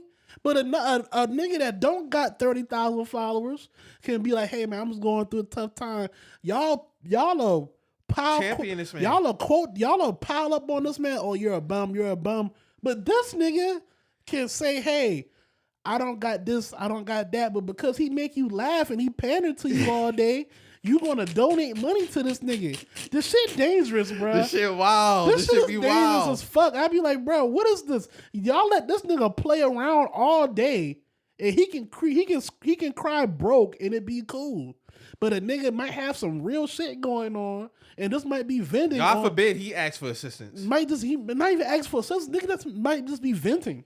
Hey man, I'm fucked up right now. But y'all might try to clown this. Nobody nigga. cares. Work harder. You're a man. You're You're a man, wear it. You know what I'm saying? That type of shit. But y'all let this nigga play around all day. Nigga be playing. This shit nasty. I never bruh. forget that day that I was like, bro, how the fuck you can't afford it? And here come the army. Nigga say he worked 2 jobs Niggas- and can't afford a fucking full tank of gas. Niggas had the nerve to come in my mentions and say no child left behind. What the fuck y'all talking about? I'm no child left behind saying no, nigga, he's wrong. I don't understand. Because they wanna play around with words. I don't understand this nigga saying he worked 2 jobs and can't put gas in his car. I don't understand that because he be on Twitter playing all fucking day. I don't understand that. So just because I don't understand it, no, I'm not no child left behind. I read and comprehended what the fuck he said, and I'm not understanding that because I see him tweeting all fucking day. And you know what made it worse? They want to play around with words on my shit. Because I said how you can't afford gas to keep gas. It's the same shit, It's you the fucking same, dummy. It's the same shit, nigga. It's the same Don't try to shit. hit me with no child left behind. Shit. No child left behind. Like, come Y'all on, can't man. comprehend. Niggas No, be- I read what the fuck he said. He said I work 2 jobs the same shit. and I can't keep gas in my car. Nigga, what are you talking You about? can't afford gas. So nigga. how you It's the same afford? shit. No, I'll ask you this: how the fuck you afford to keep that phone on the tweet all fucking day? How that? How you do that? If that's the case, you should have got a fucking prepaid phone. Get you a fucking flip phone, my nigga, and keep it moving. These fake Twitter armies be hilarious, Nah, bro. nigga, nah, y'all just that's That why I shit say be y'all are co-defendant dick riders. So y'all dick ride this person and y'all put him up on a pedestal. Y'all kiki with this nigga all day and y'all praise this nigga for the same shit y'all try to shit on the honest man for. I don't be respecting shit like that, bro. This should be lame as hell, bro. I don't This respect should shit be like that, man. Because essentially all that shit be back and forth because you ain't pulling up on niggas in real y'all life. not putting up on nobody. Y'all not pulling up on niggas Y'all in not real pulling up life. on nobody. You're not doing that. So just Drewski- keep that shit. How Drewski keep said, that shit. y'all not standing on business. So keep that shit on the internet. But this should be weird. Like your whole makeup is who you are online. You are online. Your online persona, like nigga. Them like, followers don't mean nothing in the grand like, scheme, y'all bro. That shit niggas- don't mean nothing. Y'all niggas is lame ass niggas, especially like when niggas be really knowing y'all, and I be seeing y'all like nigga, like I really know you, my nigga. Like you're lame, though. Like you're really lame. Like you know what I'm saying. Like if we want to get to that, but It's all good, man. It's a lot of that going on, bro. So I get it when you talking about the social media battery, because like, bro, this shit just be weird. The shit be weird. Like somebody asked other days, like, what's one of the hard truths about what's something that you learned about 2023? And what I said, bro, people be weird. Don't take it personal. Nah, shit, niggas do be weird. I used to take that shit personal. I used to be, but nah, niggas just be weird. But that shit be kind of sad. It's like, bro, no, like, it do be sad when you actually thought you fuck with a nigga, but he be weird. I'm talking about the fact that you can't even take niggas being weird personal no more. Like, you used to be like totally in the right. Like, yo, like you're weird, to my react. nigga. Like, yeah. no, my nigga. But now it's to the point where you just gotta wear it. Like, you gotta let it roll off your back.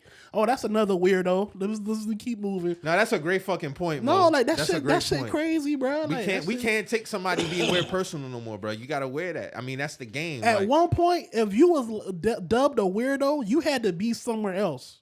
You know what I'm saying? Mm-hmm. Now the weirdos are permitted to just be with regular people.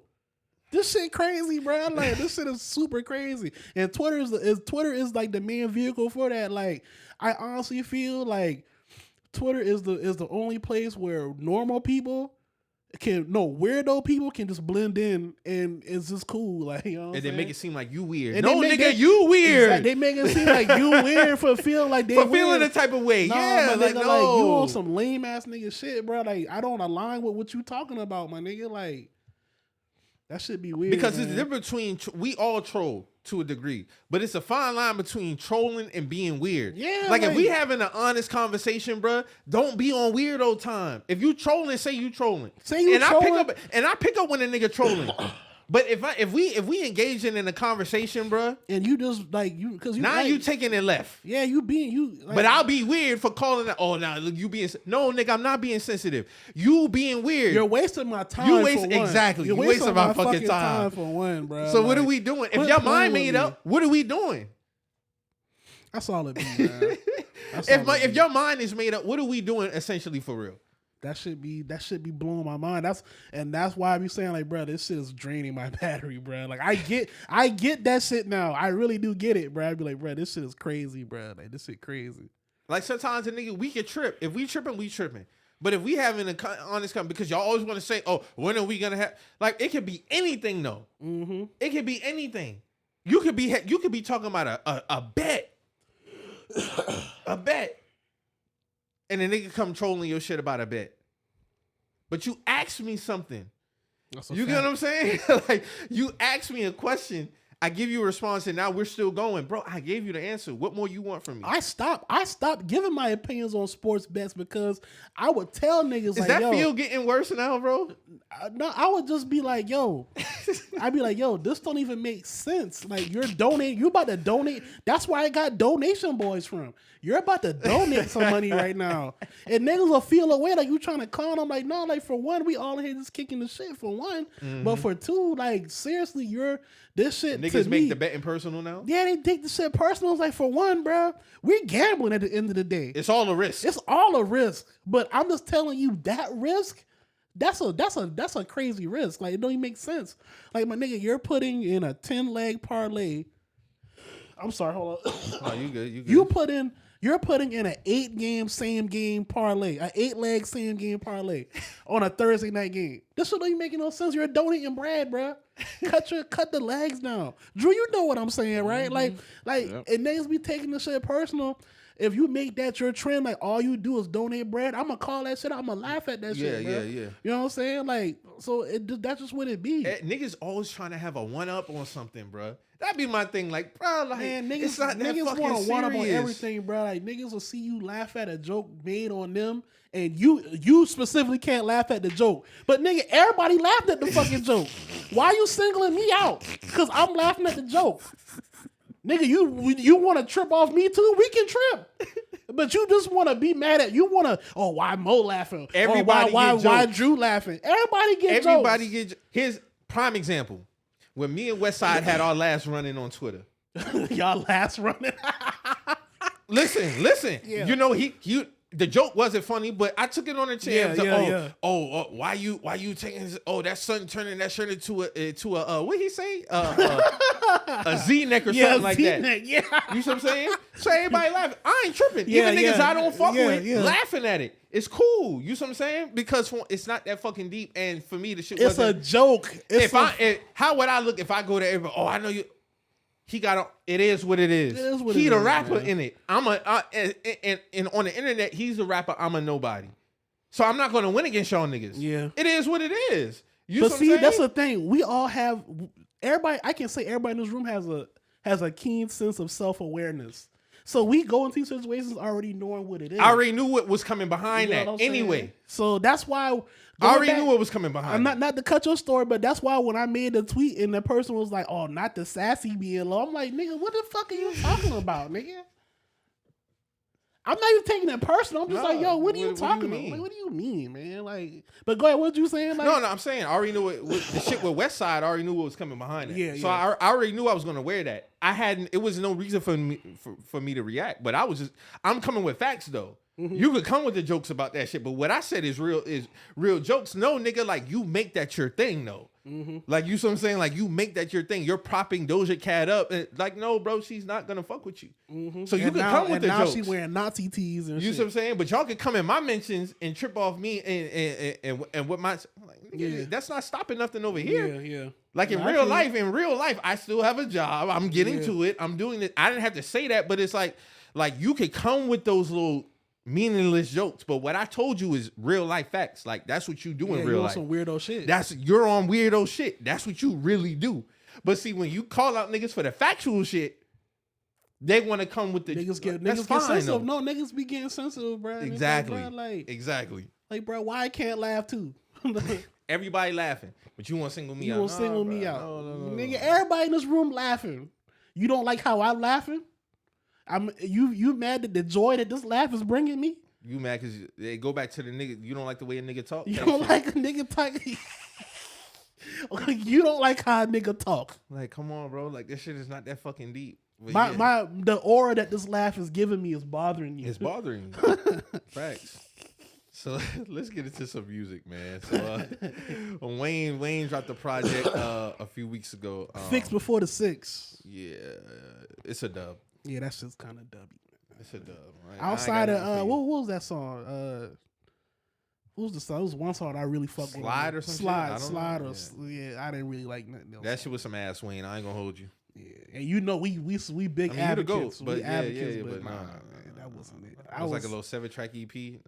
I couldn't even like put it on my Instagram or nothing like that. You know, I added it and removed it. Damn. Same day. So I ain't had much for that, but niggas was definitely anticipating that. Ice is a funny nigga, man, because Ice definitely hyped up that the promo for it, and he ain't really had much to say about it. It was kind of like, yeah, Wayne dropped. Nah, say that shit was ass, my nigga. Say that shit was ass. No, that shit was some weak. It was weak. But J. Cole, that wasn't what it was. Jermaine Cole has been running amok recently in rap, man. Is it recently though? Because I feel like him killing niggas songs is like his MO. Not recently, because he was kind of quiet after the off season. Yeah, you're right. And that was 2021. So yeah, but Jermaine is always quiet, man. He's always quiet. I call him Jermaine when he's been killing shit. I don't call him J. Cole. When he started killing shit, I'm gonna call him Jermaine. So Jermaine really has been wrecking shit. First off, with the Lil Yachty shit, salute. That was a fire ass verse. It was definitely a fire ass. He killed that Gucci Man song too. He did kill a Gucci Man song. But Jermaine definitely went off on Yachty shit. And yes, I did fast forward past Yachty shit. I'm sorry. Hey man, what's up with Yachty like over feeling himself lately, man? He been in Twitter. He on Twitter in his bag like, y'all niggas. I saw a tweet yesterday and people was getting on him about that. What was he talking about? Y'all niggas been on my dick for 8 years. Then he was on some y'all niggas be in this bag where y'all feel like y'all personally know us and tweeting weird shit. Like, nigga, like. Nobody cares that much, bro. Especially about you. Nobody really give a fuck about that shit like that, Yachty. Like, be real, my nigga. Especially you. Like, let's be honest. Like, man. Niggas don't even regard you as one of the top rappers like that for real. So let's keep some order here. Niggas don't really care that much about you, bro. Like, in the grand scheme. Like, when it comes to this music shit. Your associations keep you afloat. Your associations Yeah. mean more than you. Like, let's be real. But Like, see- nobody is like, hey, like, let's see what Yachty doing today. Like, nobody's doing that, my But nigga. see, this go back to that false sense of power shit, and we're gonna talk about this later on with Evan Neal from the Giants. Okay. Like feeling like you could talk to fans a certain way, like niggas, like you acting like you got some type of one up. Like, yeah, nigga, you the artist, but like, nigga, we don't. And I don't think they really be thinking we care that much. My Like, I thing don't is, think no, you as the artist, you don't have the one up because if we don't support you no more, my nigga. What are you doing? What the fuck you doing? Because Target ain't gonna be calling you no more for no deals. You ain't got another cold as Minnesota no more. So let's be real. Okay. I don't like when they get in that bag, but I yeah, don't I like mean, that. I definitely sped past his verse, to get the Jermaine shit. So, I mean, Cole is a beast with it. I'm never disappointed when he hop on features. I know he's gonna deliver all the time. Then what he did on Drake's, I mean, fire first. I mean, I saw ESPN try to do the Kobe Shaq shit. No. That was more, somebody had the perfect one, the Kwame Brown Kobe shit, 81-point game. That's what that was. Mm. That's exactly what that was. Like, he smoked the boy on that one. Yeah. That was definitely something. I could tell that Jermaine has been in the pocket lately where he's reminding niggas. I think we due for another Cole album soon. Oh yeah, he said it on the verse. Oh, okay. The fall off. Oh yeah, the fall off is coming. Yeah, It's you coming. right. Mm-hmm. And it's crazy how they with Cole. I appreciate how he still has the hunger as far as his verses. Like, you can still say he stays sharp. Oh And- no, he rap for real. J. Cole's gonna rap for real. Like, that's one thing that I will always commend J. Cole for. Like, it's always gonna be about rapping. And we got to get to it, man. So he acknowledged in the verse that him, Drake, and Kendrick are the big three. Mhm. Like, you know, he's been the first one out the three to acknowledge what we've been saying. Right. So it's time, man. It's time. We need all three of them on the track, bro. We need the track. Realistically, do you see that happening? No, but we need it. But we need it. I think something has to happen If before. we could get Hove and Wayne on one, we can get hopefully one day them three on one. And okay, but listen, I feel like something has to happen before that happens. They had us What are you talking about? 2 of the 3. They got a duel. A duel has to happen before we get to that point where all 3 of them can be on the track. Who's the two, Mo? Cole, Who's the two? it gotta be ahead, say Kendrick and Drake. It gotta be them two. It just gotta be them two, bro. Like, I think Cole is the median though. Cole is the medium. But That's see, why I think all three of them fuck with each other. But that bout, that bout has to happen It's not gonna before. no, I think it can happen before. I think it can happen without that. You don't think it can happen without that? I don't. Not at this point. Now, if you would have asked me this 2012, maybe 2015, I would have said Too much done happened. I feel like too much is happening. Yeah, you're right, because Cole and Drake never had that energy. Exactly. And the energy Kendrick is just, and Cole never had that energy. The energy, bro. The energy. I'm big off that. Like, the energy, like, it's been too much said. And So they got to get the one off before they get on the They on gotta the one get track. the one off before it happens. They got to. But being that he done acknowledged it now, it has to happen. Oh yeah, he put it Get out the there. people what we want, and man. that's why Cole is the perfect medium for this shit. He put it out there like, yo, I'm gonna just be the one to put it out there like, we the big 3. You know what I'm saying? Now, rather what happens after that, what happens after that. But I'm the first one that's gonna put it, especially on wax with one of them.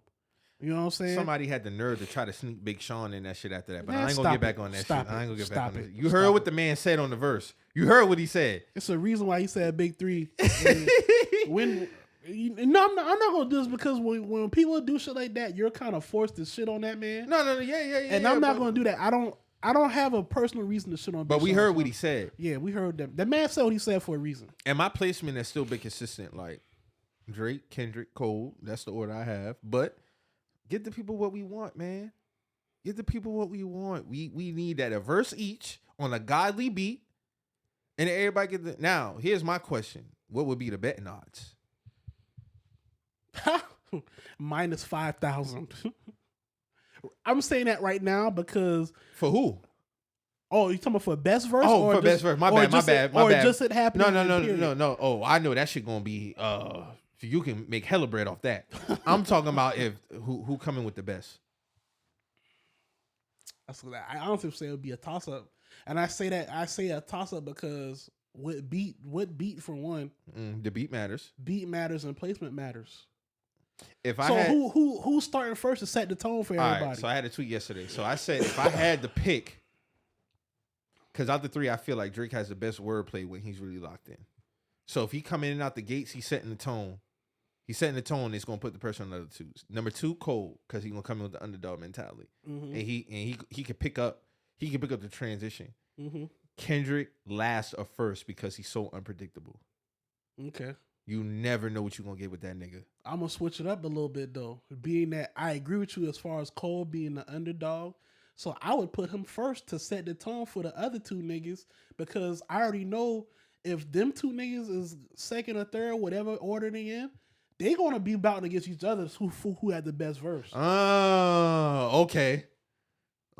So Because Cole not gonna bullshit Cole out the gates. not gonna bullshit out If the he go gates. first, yeah, he not go. Drake would be more inclined out the three to go kind of play around. exactly, But if I know him when he gets on those type of records, especially he's with not the gonna, other people on the track. he going to say because think about it, Josie Freestyle, right? Mm-hmm. Everybody is saying this is quote unquote payback for Josie Freestyle for Cole because Drake he didn't come to play on that fucking record. But Cole did his thing too. He Though. did, but Drake out. The consensus is that Drake didn't wash him. He didn't wash him, but he got the best. Right. He got the best out of it. I wouldn't argue he that. had I two wouldn't verses. argue that. Because that's one of his best verses. Like when he's locked in like that, wordplay, flow, delivery wise, that's what I'm talking to. Like, so I was just listening to Black of the Berry yesterday by Kendrick. Like, yeah, if we get that, like with also in combined with like what's Bitch Don't Kill My Vibe remix with Hov type shit on top of Heart Part 5 Kendrick.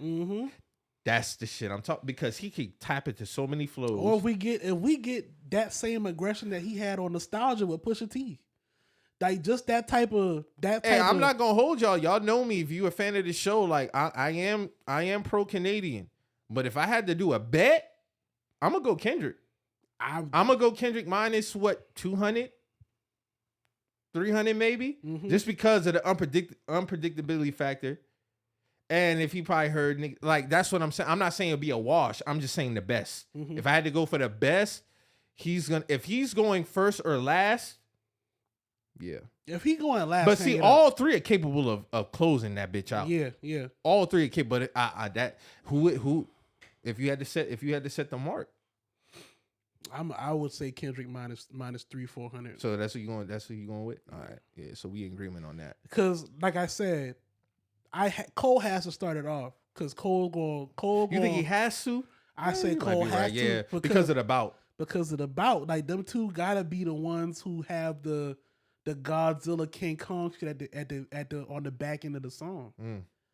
Because that's what's gonna make you want to listen to the song even more. All right, Cole set the bar. Now I gotta hear what these two niggas talk about. Now I gotta hear what they talk about, and I don't even care about the order at that point, but. I just got to hear what they're talking about. Do you care if they hear the verses first? If they what? If they hear each other's verses first. I mean, because like they're not going to be in the studio at the same time. No, they're getting sent the file of a beat. I feel like it would make it more special if they don't hear each other's verse. So then that means we need a DJ Khaled to handle that. A DJ Khaled. Okay. I would assume. I'm not saying they wouldn't trust. I'm not saying they wouldn't trust one of the three to handle the. When you say Khaled, the song, you just mean like how he did with Hov and Wayne, like a diplomatic type of person. Like, hey, this is his record, but this is Cole, Kendrick, and Drake. Now it could be either one of their songs. Now I'm just saying if we're going a route of they don't hear each other's shit, that's what I would assume. I wouldn't argue that, but Jermaine put the bait out there.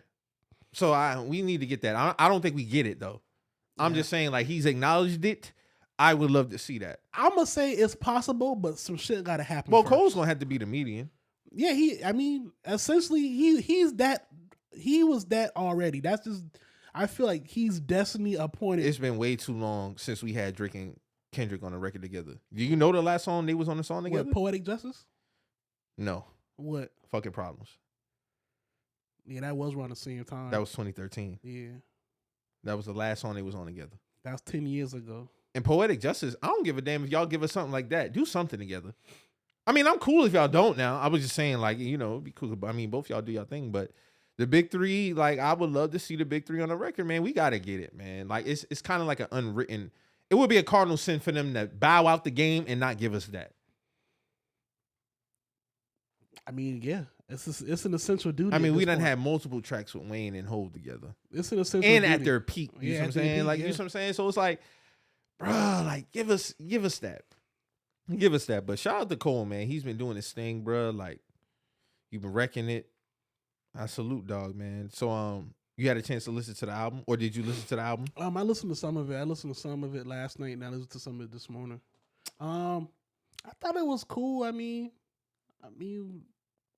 what you think about it? I think overall it's a good album. The first 7 tracks are pretty much mid. I'm only revisiting 2 of them. That would be Amen with Tizo and Fire Shooter First. The intro is his worst intro by far. And that's the worst one? That's the worst one by far. Like, and Drake never has a bad intro. That's a bad intro. And I don't feel like it's something that's going to grow on me at all. And it's funny because before that, when we got the track list, I don't know why people thought that would be some type of a diss. Like, I didn't think that was going to be something towards Pusha. Hey, Virginia niggas was on guard. They was on I go. Seen it. They was on go. Like, oh, okay, this is what we doing. When they saw that track list. What buddy say when he seen that ball. When I seen him throw that ball. Yeah. When he saw that track list, niggas a tent hut. Yeah. Yeah. He full of shit for dropping that 6 a.m. too. I was not staying up for that. Academics is a funny nigga, man.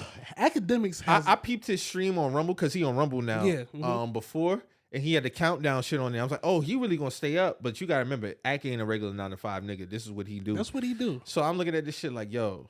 He wait. This nigga's consistent, bro. He stayed up? I think he did. He had a countdown. Oh, he nasty. He had a countdown. He's nasty. He had his homeboys on there. He was talking and shit. So, cause he predicted the 8 a.m. in Charlotte drop. He's like, I think he's gonna drop something before. And then as soon as he said that, that's when, cause I think Drake posted that like at 2 a.m., 1 a.m. I was up because I had just got off from work when I seen it. Everybody was asleep when he dropped 8 a.m. in Charlotte. I fell asleep in my living room. Like when I got off work, you know, you just yeah. I fell asleep. I woke up around like because that was Friday, Thursday morning. Yeah. So I fell asleep and I woke up to go back upstairs and shit and wash up and shit, and I saw niggas was talking about it and shit, and then so but the first 7 I would say is unforgettable for the most part. Shout out to Tizo, he did his thing, but from 79-69 to BBL Interlude. To me, that's a flawless run. That's crazy. You bring up Tizo, and then first off, he shot us out. Shout and then out to he's Tizo on the showing album. love. Yeah. He's on the album. He's on the album twice. Yeah. Mm-hmm. From 79-69 up into BBL Interlude. And I'm going to tell you, I thought that was the one that was going to be the doozy. What, this BBL? Yes. I was like, BBL Interlude? What the fuck is this? That actually should have been a song because the beat is amazing, for one, and he performed well on that. And I went into it figuring it wasn't going to be a lot of rap. I figured it was going to be heavy like some R&B vibes type shit, and that's what it was. Definitely didn't play the Bad Bunny track. Wasn't giving that no burn, but I know why he did that. That was for the trendy, you know. We've been calling it Bad Bunny was coming. Yeah. So from 79-69 up until BBL Interlude, I fuck with it. And then after that, Polar Opposites, the outro. So overall, I would give it a B-, just because of the run. Where does this rank, like, out of all the albums? Is this 9? Technically, yeah, but because I count, niggas still say If You're Reading This Too Late in a mixtape, but he treated it as an album after the release. He rolled that out like an album. You see what I'm saying? Like, so if I had to go, let me go, because officially, you know how Drake go. He only got a certain amount of albums, but I put these shits together outside of So Far Gone and Dark Lane demo. So this would technically be his 1, 2, 3, 4, 5, 6, 7, 8, 9. So 9, this is slightly above More Life and I'm not putting this above. I might put it above Scorpion. So below this album is More Life, as of right now. So what Scorpion on the fence. So what? More Life is what? That's like what number? What 7, 8? That came out. I'm talking about. So you got this 1, 2, like 3, on the 4, back 5, end or 6. the top? Back end. Okay. Back end. No, this is nowhere near the top. This is good. This ain't Honestly Nevermind, but this is good. Honestly Nevermind is trash. I don't even acknowledge that. More Life is good, so that would be like towards the bottom. This is nowhere near the top. No, this is not near the top. He says he's gonna take like what 2 or 3 years off right now. He said that? He did. I saw people saying that he's gonna step away for a little bit. I was listening to Butter shit earlier. It said it has something to do with his health too. He got stomach issues or something. Oh, I didn't know that. Yeah, so I don't know. I mean, I wouldn't be mad at it. I mean, dog, after CLB and her loss, I'm cool. So, and I know people didn't. A lot of people had higher expectations because they didn't like CLB and they didn't like her loss. For me, my expectations was just my bar was good. You see what I'm saying? So, I mean, I was satisfied. So you feel definitely like could have been better. It could have been better, but it hit the good bar mark. You feel like if he take like a Rihanna-esque type break from music, you good? Yeah, I'm good. Because I mean, at this point, 09 up until 2023, I'm not holding him to no. He's done a lot of work since 2009. If that's his starting point, he's done a lot, and I've been satisfied as a Drake fan for what he's given me. I've gotten the classic work, I gotten the consistency on features, I've gotten the one-offs where he give me a track and shit like that. So I'm good. If he take a 2-3 year break, I'm fine. I'm cool with that. I'm cool with that. But overall, the album is good. It's not great. It's not damn sure not a classic, and it's not bad. So it's good. I would say it's good. I wouldn't say it's mid at all, because there's a run in here. If this didn't have the run on there, I would say this is mid. But that stretch is pretty good. I didn't think the Chief Keef collab was gonna be a thing in 2023. That record is. I fuck with that record. For all the parties. Mm-hmm. My standouts would be Amen with Tizo, 769, Bahama Promises. Tried Our Best is real good. Members Only with Party. Shout out to Party Next Door. He delivered on that record. What Would Pluto Do? That's the one that's definitely coming up the ranks as far as and of course Eddie M and Charlotte, man. Shout out to Conductor, man. Body that beat. Definitely body that beat. I fuck with that. I didn't think I was gonna get a timestamp record. So that's what kind of caught me off guard. I'm like, oh shit, he gave us a timestamp record. So I fuck with 8 a.m. in Charlotte. I'm definitely putting it above 8 a.m. 9 a.m. in Dallas. Yeah. That's up there. Over 7 a.m. in Bridal, but it's not the best. It's not near the top. It's in the middle. But as far as the album, yeah, man, it's good. It's good. It's definitely gonna be some shit that I revisit on here for sure. Definitely gonna add these to some of the playlists. But I definitely fuck with that BBL Love Interlude. That's real good. Jewel Picasso was good. Just that whole stretch, but out that first 7, yeah. Remember I told you last week I don't always got to get a Travis Scott feature on the album, even though it's cool. I'm cool on the 21 features. I've been cool on 21 features, bro. Like I'm just no disrespect to 21. No, bro, it's not. But I'm cool on the Drake and 21 shit. I'm cool on that type of shit. Yeah, I'm cool. I'm cool on that. So overall, it's a good album. You say you didn't have a chance to listen to all of it yet. Not the whole thing in its entirety, but I feel you. It's 23 tracks. It came out 6 a.m. on a Friday, so I understand. Probably have a little bit more in-depth review next week. Yeah, definitely for sure. But I'm satisfied. But I listened to a lot of some other shit though. This is cat named King Hendrix. He's out of he's not out of Detroit, but he's heavily affiliated with a lot of people. He dropped 3 EPs. What was that? Thursday, Wednesday or Thursday? He dropped 3 EPs. All apologies. Hold on, let me look these shit up because I want to make sure I say their names right. Because I fuck with Buddy. He's actually been going crazy. He was featured on Babyface Ray last album on Wavy Gang Immortal. He went crazy on that, and he was on Summer's Mind. He's on Big Meech Holiday. He went crazy on both of those too. So he dropped 3 EPs. All Apologies Sound the Same. That's one. Motel 6 is the other one, and then Manifest Destiny. All 3 of those shows was going crazy because I think at the most they was probably like 8 tracks at the most.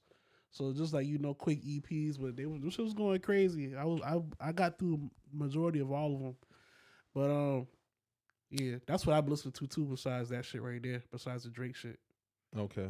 this week at least. How far did you get into the album? I got about halfway through the album. Okay. So I got to like let me see where I got at.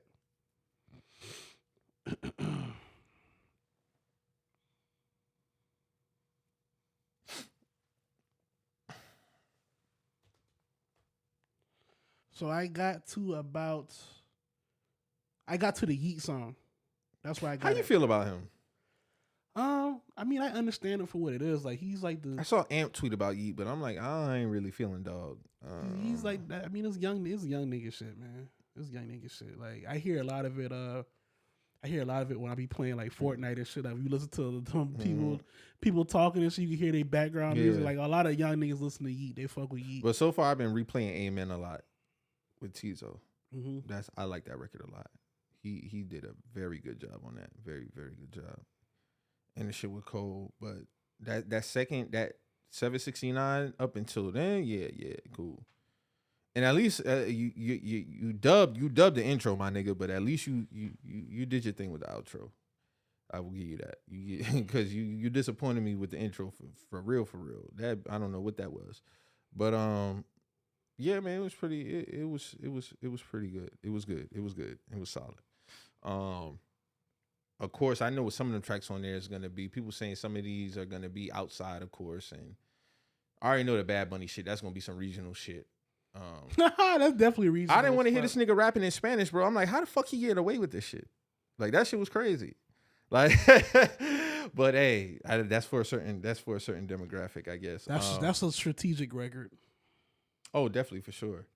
And then they said, oh yeah, the bars about Rihanna. That's crazy, cause my nigga. That is crazy. Y'all had a whole spat over that girl. That is crazy. That box means something, my nigga. Like you ain't about to lie to us. Bro. Oh, that's what I meant to ask you. Who you think he was talking about on the Bow and shit on 8 a.m.? I don't know. I know it. I don't know why people thought it was like, bro. That can't be Kanye. It can't be Ye, because you on camera bowing down twice to that man. Yeah, I think it's probably about. I could be wrong. I thought it was about La Russell or YoungBoy. Could be one of them. It could be anybody though. It could be anybody. I'm trying to think of a situation where they would have YoungBoy bowing down to him. That's what like, I was. What thinking. happened? But they have had a little back and forth.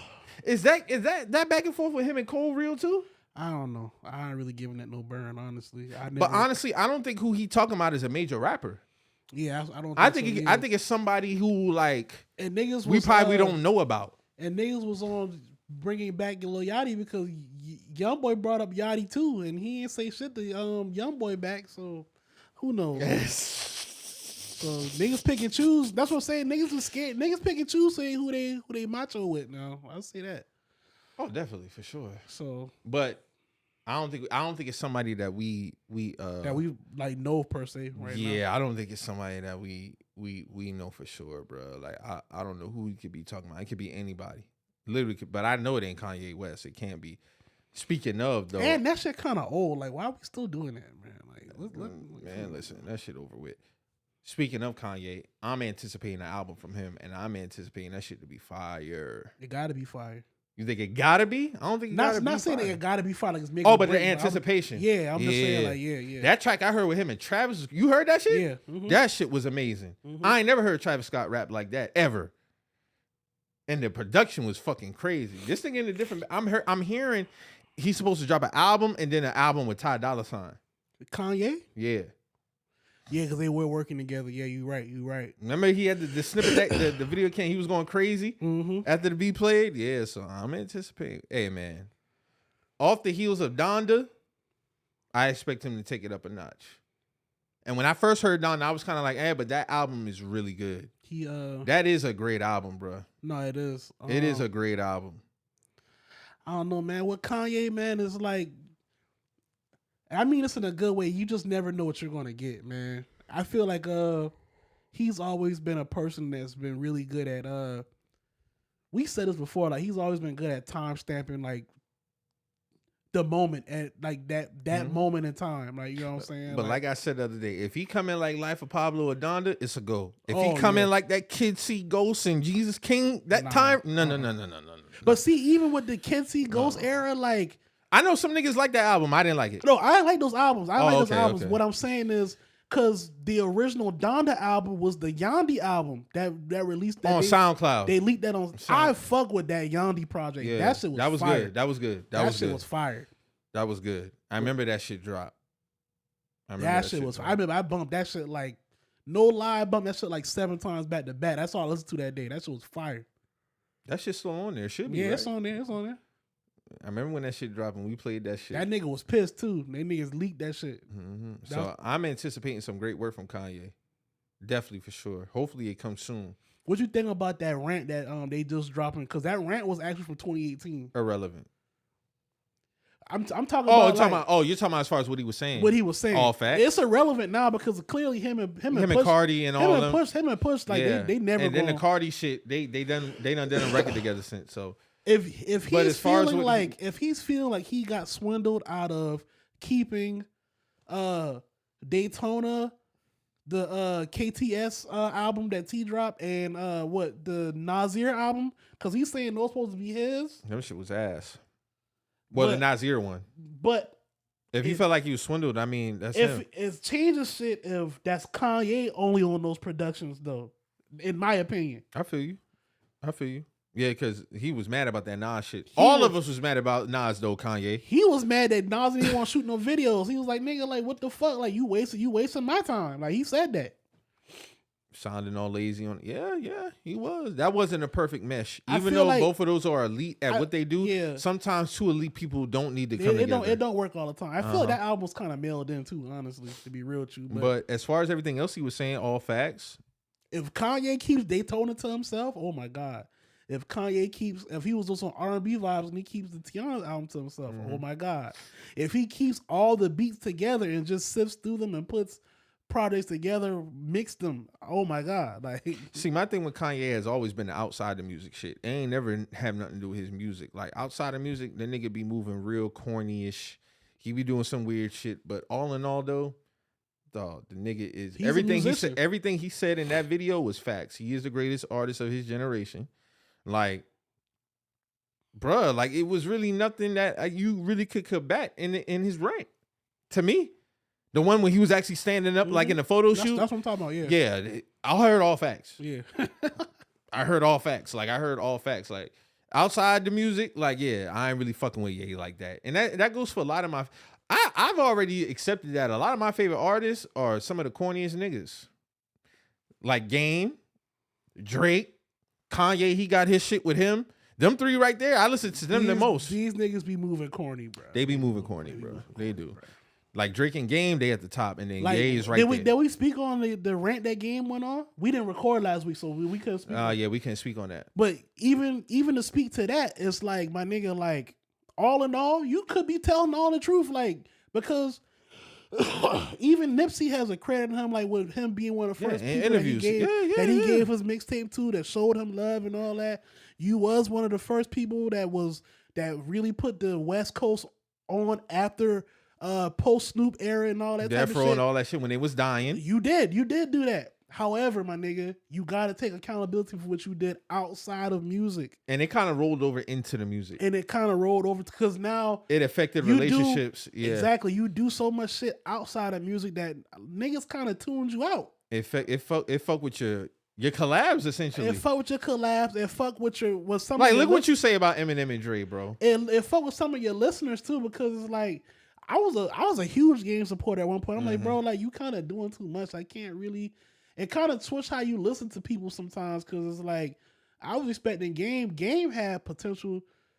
Man, listen, bro. One of the goats. One of the fucking goats. Like I wouldn't even take that from him, but it's like all in all, my nigga, like he could have stood alone at the top on the West Coast. Stood alone. On the West Coast, he could have stood alone. Post Snoop and Pop. Your relationships do matter in that scheme, because who's gonna work with you? Who's gonna help you out on these projects? Like he should have been ahead of Kendrick, but he's not. He's not, and that I feel like that bothers him a lot. He may not say that, but that rant says a lot. He surpassed him. That rant says a lot to him, as far as, because you could tell, like even the ceremony they had when Snoop gave Kendrick the West Coast, Game was there. Mm-hmm. Nigga, that's supposed to be you. You get what I'm saying? And you had it for some time, you but had it's it just for like some time, but it's when like Kendrick came in, you should have kind of already been made. It should have been like the passing of the torch, It like could've been- what Wayne and Drake type it shouldn't shit. have been Snoop giving him the crown. It should have been you. Like, hey, Like the transition with The Wayne, like Wayne gave the torch to Nicki and Drake type shit. exactly. Yeah, But you're still well known for yourself. it's just that Kendrick is the guy. When they talk about like the faces, Yeah, he's gonna be the face. Yeah, You know what I'm saying? But like we talk about greatest rapper of all time, yeah, Wayne essentially passed the torch to but he still Drake, got his placement. but he's still, He still got his placement. you know what I'm saying? We can't say the same for Game, and that's All time rankings, you're not ahead of Kendrick. you're not. You know what I'm saying? It's Yeah, like, you know, and the way you started off, it shouldn't have been it like shouldn't that. have been like that. A lot of it is his fault. it's his fault, and it's like it's just self-inflicted. It's kind of disappointing, bro. But it's like, you know, it is what it is. It is what it man. is at Like, this It is point. what it is at this point. Like We done that 20 years damn in. the 20 documentary was 05, my nigga. So it's like, That's you what know, it is, That's bro. what it is, man. Unfortunately, He'll get, contrary to popular belief, though, Game will get his flowers when he get his flowers though. He get his flowers, but it's like He won't get him as much as he, God forbid, he won't get him as much as he get him when he passed. That's just what it is. mhm. He'll definitely get him for sure when he passed. Again, God forbid. But but at the end of the day, that bothers niggas, bro. He know that. He know. He feel like that. So I mean, I saw somebody ask the other day, why wasn't, again, this came up again, why is Wale not regarded in the same light as Cole and like, bro, we've been over and over We've been and over over that this. shit, that's partly his fault too. Yeah, that's partly his fault That's too. partly his fault too. So yeah, we don't got to keep revisiting that question, but I did see that pop up amongst the whole Big Three conversation. Y'all got to stop trying to insert Sean and Wale in these conversations. It's like that for a reason. It's them three, and then it's Wale, Meek, and Sean, It's like that for a reason. and there's too. nothing wrong with that. But y'all are the next tier. Mhm. That's just how the chips fell, and like we say, that's just how the shit goes. And Sometimes. to be real, too, everybody can't be the top tier. no, It's like this for a reason. When Jay-Z, Nas, and all these other niggas was the top tier and niggas was below them, it was like that for a reason. Noriega would never be top level in 98 with Hove. That's just what it, and that's not, I'm not disrespecting Noriega. no, but I'm laughing because of the picture you just had with Dirk, and people was like, Dirk don't even know who that is. Dirk Nowitzki. That's crazy. That's crazy. I think Dirk Nowitzki know who Nori is. Dirk know man. who Nori is, man. Because You know. he would have to know because they both came out in their respective fields at the same time. They Yeah, definitely was He 90s. know who Nori is. Nori, man. Nori caught fire like 97, 98. Yeah, Dirk know who Nori Dirk is. know who he is. Dirk got a black girl. He know what's going on. I'm not Yeah. even trying to be on some invite to the No, cookout shit, yeah, but yeah, he no, know, yeah, he know yeah. what's going on. But yeah, game that shit is self-inflicted. That's self-inflicted, man. And that be the thing. That shit, you can tell that shit hurt niggas bad when they know it's self-inflicted. But I feel like he could him rectifying that image, that part of his legacy, it starts with him fixing that shit with Dre. He should never shitted on Dre. Now you can feel however you want to feel about 50, blase blah. Charge that to the game. Charge that to the game. But Dre took a chance on you, my nigga. Facts. Don't do that to Dre. Facts. No matter how you feel about 50, bro. Dre and M took a chance on you. More so Dre, but don't shit on Dre, bro. Yeah, facts. So that's pretty much all I got for music. So we'll just see what everybody else got coming. And it'll be an interesting last leg of the year. I'll say that. I think some niggas cooking up some shit. Pusha's still supposed to be coming. Pusha- Cole is coming. I feel like Ye is coming. I feel like since the Drake album dropped, we should be hearing something from Pusha T soon. We should be getting a turn up soon. Yeah, definitely. I for feel sure. like that's what's been taking so long. He wanted to see what was going to happen. Facts. It's all chess at the end of the day. So Keith D arrested in connection with the murder of Tupac Shakur. That was some big news this week. Finally, after what 27 years. Keefy D has been arrested. I mean, this is another thing. Self-infliction, bro. Like, he's been on Vlad. He's been on Art of Dialogue. He's been talking about this shit in detail. And then you move your ass back to Las Vegas where you wasn't supposed to be and you get locked up. I mean, shit happens. I don't really got too much for it, man. I mean, shit, it is what it is at this point. I think the only thing that really, it'll be closure for Pac family and Yeah. immediate family. But other than that, we ain't getting them back. We're not getting them back. So that's the biggest thing. That's the biggest thing I take away. It's like, bro, like it's good to get the justice, but 27 years passed, we not getting him back. I mean, his mom done passed. His stepdad has passed. Yeah, it is what it is. Like, I mean, only people. And that shit just hit me when you said that. I low key forgot his mom passed. Yeah, his mom passed a few years ago. We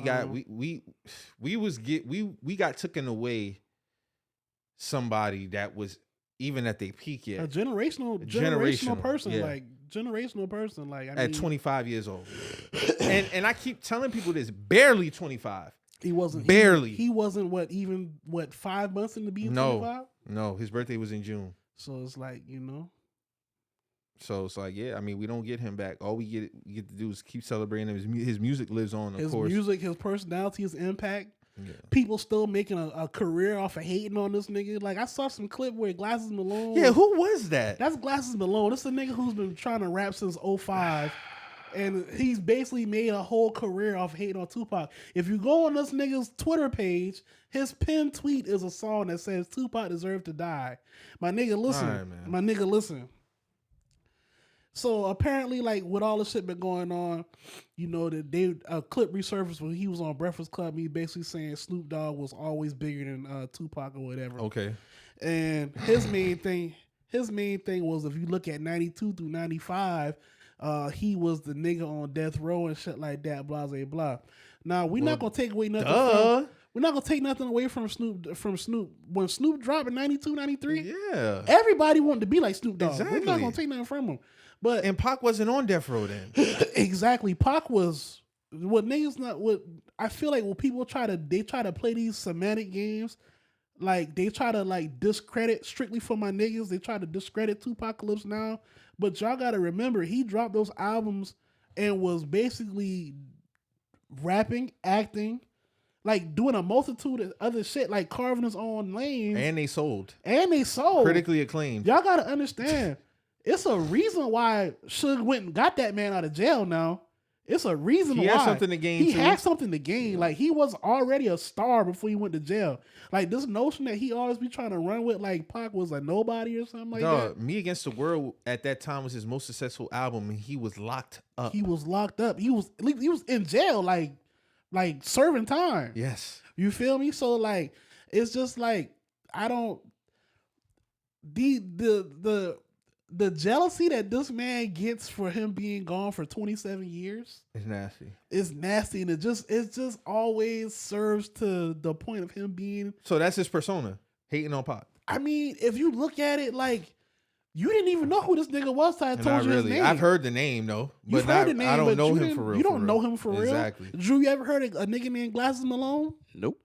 Okay, that's two people in a row. Niggas who are very well versed in music. Yeah, facts. You know what I'm saying? And this is a nigga who's been signed to Cash Money. This is a nigga who's been like he's had deals, my nigga. So he takes this opportunity because all the shit surfacing around Tupac's murder to resurface a Breakfast Club. I mean now, shit. yeah. And the Tupac deserved to die shit. I think we talked about that shit on here. Like that shit came out like 2018, 2019. Might have been around that time, yeah. But that's your pin tweet. Like my nigga, like, that's probably like your biggest song. You talk about this how this man, like if you watch the video, it basically chronicles like the whole Vegas night. You know what I'm saying? Like that's what it is. You feel me? So it's like my nigga, like your whole persona is trying to downplay a nigga that you will never be anything like. Anything. Not So- even the same atmosphere. And it's like Same solar this is system. another thing this is another thing these niggas do on Twitter. Like they'll like your tweet and retweet it. Like nigga, yeah, I said that. Like I quoted, I was like, nigga, this weird. I said this weirdo ass nigga made a whole career hating on Pac. He gonna like this shit and retweet it. Like nigga, yeah, I said it. Like you liking it, I'm not scared. Nigga, you don't got me on a Rolodex, nigga. Like I'm not scared of you. The fuck. These niggas be weird with that shit, bro. I don't understand it. Liking and retweeting my shit, not changing my stance. I'm not gonna delete it, nigga. I ain't scared. Like, the fuck? Like, who are you, nigga? Yeah, retweet that You shit, just bro. you like I said, you a weirdo nigga to me. Like, But see, that goes back to the rapper shit. So like what these rappers do sometimes when they got an army, that's like the West Side shit. Most of the time niggas would have deleted that tweet. I stood on my shit. like yeah, like for one, yeah, like, That's not moving me. Like y'all not moving me off my point. Like so, like even if you retweet and like my shit, like that's not gonna make me. That's supposed to be. They think that's intimidation. nigga, it's Twitter, nigga. It's What Twitter. the fuck wrong with you? Like, I don't know, man. These niggas, I don't know what's wrong with these. They do be acting like they got the Rolodex though. That'd be the funny Like, shit. nigga, I don't give a fuck about that, Yeah, nigga. I don't Like, give a- nigga, yeah. you a weirdo nigga to me. Like, I don't care. But Keith D's getting packed up though. Oh yeah, he done. He's done. Like they have multiple interviews with you talking about this shit in detail. You signed the proffer agreement or whatever that shit's called. Like, we ain't supposed to be talking about this shit, but yet you talk about it. So it's like, at this point, they just gonna convict you just to close the case. And man, I just salute the Tupac sister, man. Salute to her. Strong woman, man. Strong woman. She finally tried to get some closure. She got what they didn't Pac get his Hollywood star this year too? She was they was at the at the ceremony for it. Figure he should have been had that in the 90s. And they was he should have had that like 99, 2000 That's what I'm type thinking. shit. Yeah. But they recently brought up Suge Knight. They were saying that they want him to testify, but he was like he's not testifying in it. Why would he do that? Because they was trying to use old like clips of him talking like if you solve one murder, you solve both, talking about Biggie too. But yeah, I think that's someone that people really, not saying Pac one no matter, but that would probably be the one that people really will finally be relieved of, because that just was crazy. That just senseless. At the time when Pac got shot, everybody was like, "Oh, he done been shot before. He be all right." Yeah, but when he finally died, it was like, damn. But here's the thing: his death was a process. Because remember, he died a week later. Yeah. We didn't have time for Big. Yeah, Big was gone. He was gone, instant. And that one was shot like, nah, Biggie ain't dead, especially where and how it happened. Everybody was like, nah, that nigga ain't dead. Yeah. Like, no, Biggie ain't dead. Nah. But when it set in, it was like, no, like, he's damn, gone. Biggie gone. Like, you know what I'm saying? Like, that shit crazy. It's just wild how we got robbed of two of the greatest rappers of all time. We didn't even get the year 2000 with them. That's just sad, bro. 24 and 25. Yeah. They didn't get into their 30s. And I just feel like we were robbed because it's like at 24 and 25. And I hate to compare niggas because comparison is a thief of joy. So like when I compare like a 25-year-old, 24-year-old rapper to like a nigga 25, 24 now, it's just you're kind of robbing yourself of enjoying that current rapper.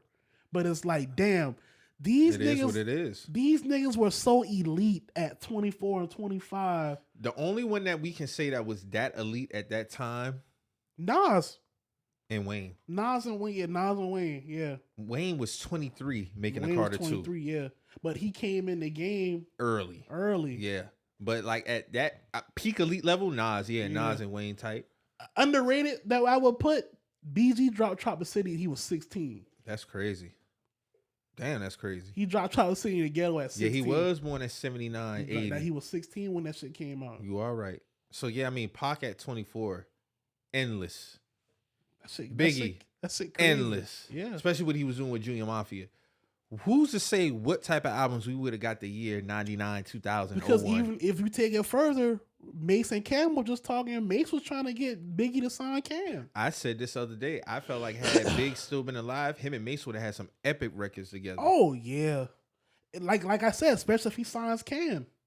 Oh, my God. Cam and Big on records? Come on, man.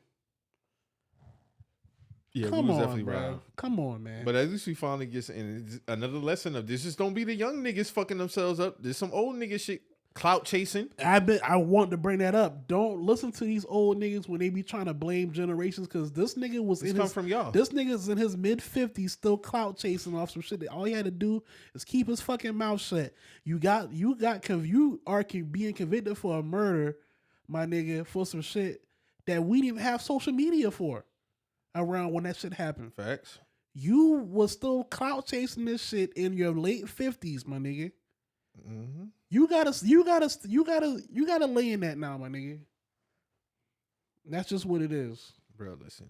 Shit is wild. These niggas ain't gonna learn. It's gonna get worse though.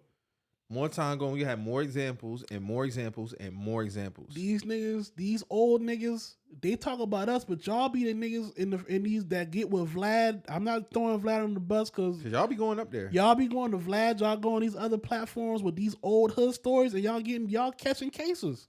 So it can't be a generational thing, my nigga. Y'all with this shit too. Facts. But yeah, man, good to get some closure on that. So what's up with sports media session with Taylor Swift? Because this shit is getting out of hand. Hold on, what you mean?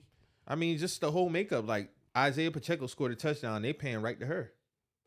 Like it's getting weird, bro. Like it's getting weird. Like we don't really give a fuck. They using her as like what I understand marketing wise, but y'all doing too much, bro. We don't really give a fuck about her. We care about the game at the end of the day. And I understand she comes with a certain type of cachet, a completely different. I'm not even mad at that.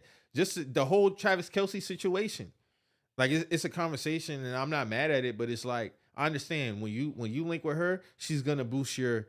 Hey, salute to him. Them jersey sales. I don't know what percentage he got, but she boosted that shit crazy. Yeah, he getting some bread. You know what I'm saying? But it's just like the way that sports media is like, bro, like it looks a certain way, especially people didn't like the way the Jets game ended. So when you're in your bio talking about, oh, the Chiefs are 2-0 at Swifties, don't do that. Oh, that's nasty. But listen, Don't do that. I got another point for that though. This is how they pivot the attention from Dion. Last few weeks, football just been about Dion, bruh. Now we have a white counterpart to that. That's fine, but I think that was gonna fall in line regardless, and I still think he's still getting the attention. He won't cover time. Yeah. So, But that's not being talked about as much as the Swifty shit now. Yeah, though. but I don't want y'all asking or panning to her like pregame. Oh, they had like pregame interviews with her. Not interviews, but they have the camera. Okay, on her. I got you. Yeah, You get what I'm saying? Like they're making tweets like the people that we know, like Ian Rappaport. Mm-hmm. Bro, chill. Yeah, that's nasty. Adam Schefter, chill. I don't care about her like that. Like we don't give a fuck about her. And then like y'all don't do that with nobody else fucking girl. But you know, bro. it's been so they've been having a challenge about like they've been having a Taylor Swift challenge like around Travis Kelce, like who's like Drew, you seen that shit? Mm-hmm. Like about who like acting like Travis did have a name before her. I understand now that he's had more of a name because he's with her. I'm not saying that. In the but let's sports not act world, like he wasn't no. In the sports world, Travis Kelce is Travis Kelce. Exactly. Yeah, I think it's so when you look at NBA, they kind of glance around and be like, oh, we got Chris Rock in the building, we got Jack Nicholson, we got like they kind of like boom, boom, boom, boom, but then it's back to the game. In the NFL, it's never been like it'll be glances of people like I get in the exactly crowd, what you're going, but it's never been. And another point to that, Drew, those are people who are like long-term fans of the sport. 100%. Like when they show Chris Rock has been at games. Season ticket holder. Jack Nicholson, he's a Laker. You know what I'm saying? He's a lifetime Laker. Yeah. So it's like these are people who are staples along court side. Mm-hmm. Taylor Swift, you just here because you're dating Travis Kelce. Yeah. Nothing wrong with that, but you got to get the same. It's on the NFL. It ain't on her. Right. You see what I'm saying? Yeah. It's on the NFL that wants to paint this. Oh, we got Taylor Swift at our games. You should watch our shit. But nigga, they got her as a cover photo. That's just nasty. What it is, bro. That's nasty. They're using her likeness and kindness to market essentially NFL or their games. When they don't gotta do that. Y'all are them. That's nasty. I got a theory of if they still together by next year's Super Bowl, that's her halftime show. I don't think Jay-Z does that. You think Jay-Z would call Taylor for end of the day? At the end of the day, bro, she's an icon. So. At the end of the day, he's working for the NFL. Yeah. So I mean, it's also like to boost your numbers, to outdo. I mean, I think Usher's going to do crazy, but who's going to follow after Usher? You see what I'm saying? So if Travis Kelce and her still together, especially, that's her halftime show. I'm not taking away what she's doing for the NFL money wise. She's definitely bringing more money. She's brought more eyes. I mean, the Chiefs, their last 2 games have been some of the most watched. The game against the Jets, most watched game, more than the Super Bowl, I think. That's crazy. Well, that's also but also it's like all this exposure is not really making them play any better. Yeah. I mean, they barely escaped the Jets. You know what I'm saying? So we can get in that too. Yeah. And that's the other side of the coin, Drew. Yeah. So now let's get y'all doing this 2-0 shit. What happens when the Chiefs start losing? When she becomes then what? A distraction. They're not gonna talk to her. They're not gonna talk about her. You see what I'm saying? So that's why you can't jump out the window. Yeah. As far as her and like what y'all doing to cover, because when they start losing and y'all still are highlighting her the way that you are, it then becomes a distraction. Because now I see the talk is the Chiefs wide receiver core. Is that Taylor Swift fault? I'm just being funny right now, but no, I get exactly what you're saying. Is that her fault? Because that you're gonna have to address that when they start. If they go on a losing skid, that's gonna be the elephant in the room. That's all I'm saying. If Travis is having a bad, which happens, is players have bad stretches. Is it trouble in paradise? Is this Taylor Swift exposure messing up Travis Kelce game? Is it trouble in paradise between the two? But they're gonna point to his play first, and the reason is gonna be her. And it shouldn't have to fall on her. But I'm gonna blame the NFL because of the way that you're going about it. Well, I don't know. I think it's going to be interesting to see how that shit plays out because the downfall is going to happen. That receiving core just ain't there. You know what I'm saying? So it's only a matter of time of, is it going to be a distraction? And I feel like it's a double head coin because they saying the same shit with Cap. Like if Cap comes to the Jets, it'll be a distraction. You see what I'm saying? And it's like, nah, bro, but y'all glorify this fucking shorty all day. Yeah. She's done nothing for the game. And not for nothing, Cap didn't even want the starting job. Cap said, let me be a backup. On the practice squad. On the practice squad. Yeah, man. So it's like, I don't know, man. Y'all definitely hit it on the head though, as far as like, the both sides of the shit, because if she the reason for all this shit going good, when shit start going left, are y'all gonna bring up in the same light as well, or because using her as basically a marketing tool, it's cool to a certain degree. Like we shouldn't have to see her.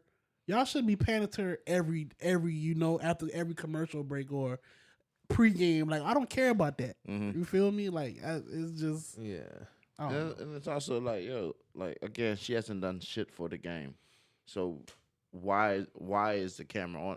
Show me the players like wives who busting their ass out here with these churn and shit. The wives club. Yeah, like the actual wives. Shit. Patrick White looked like he was sick of her ass in the booth when they panned up there. Somebody had the funniest joke on Twitter. Or somebody said, "Well, the next Sunbeam meeting not gonna go well."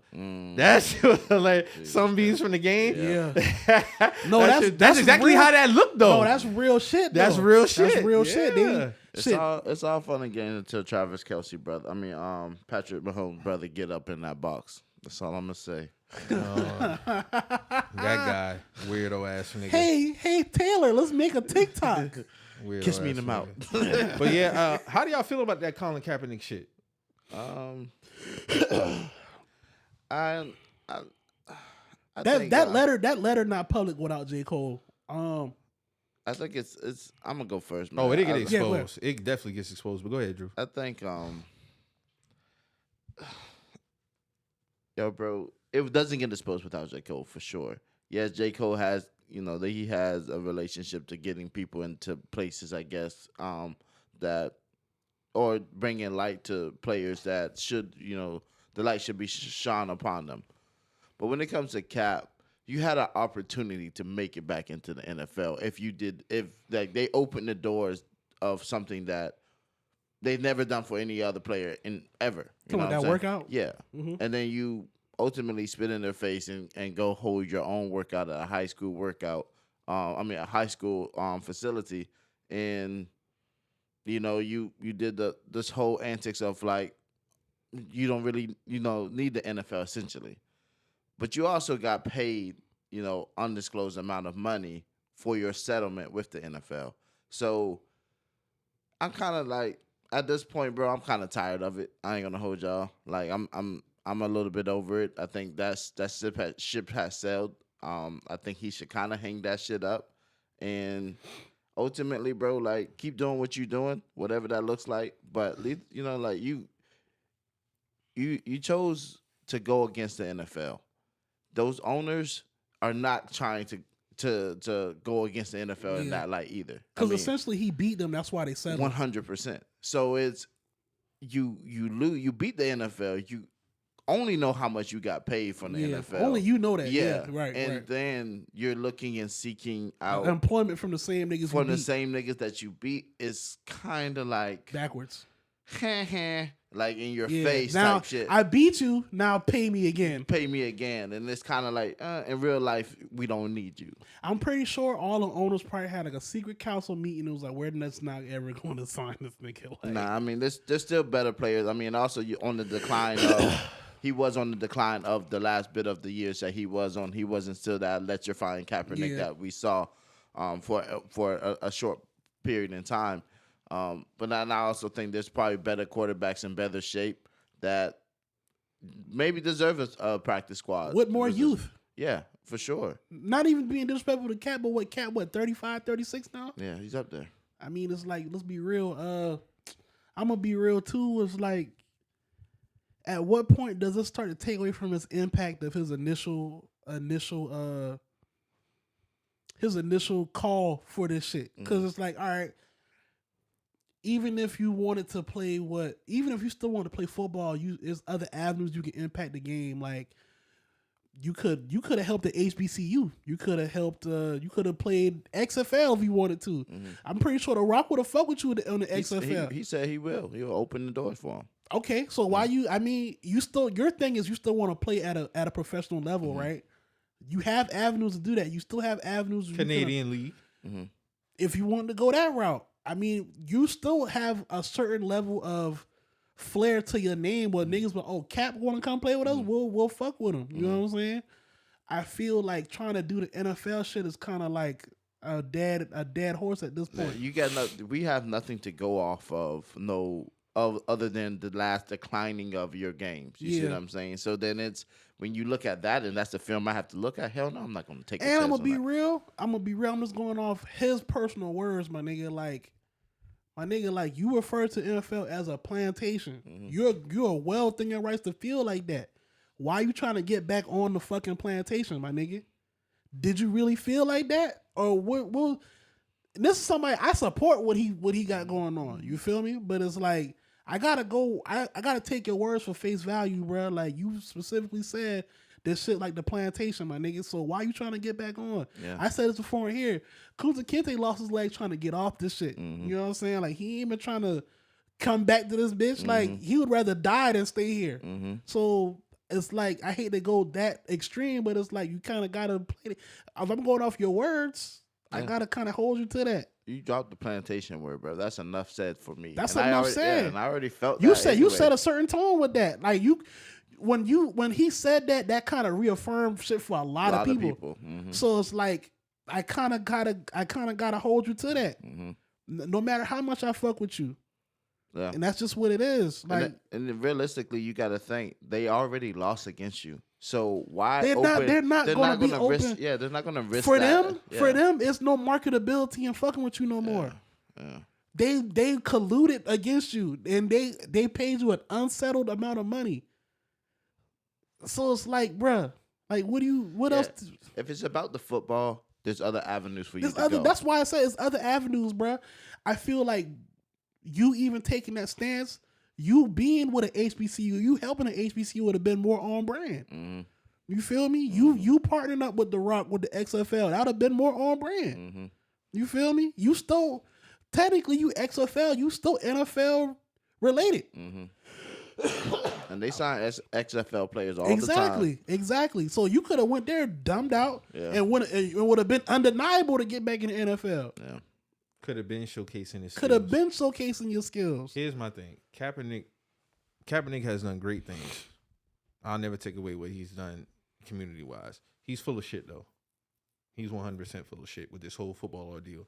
And the moment that he was full of shit with me was with the workout. That workout solidified everything for me. This ain't about playing football. This is about money. You've had plenty of opportunities to display your football skill if it was about you getting back on the field. You want to be back in the NFL because they provide the most money. That's just what the fuck it is. You fumbled your opportunity. I don't think the NFL had even gave a fuck about him, them losing to him. That's my thing. I don't believe them scouts went out there just for nothing.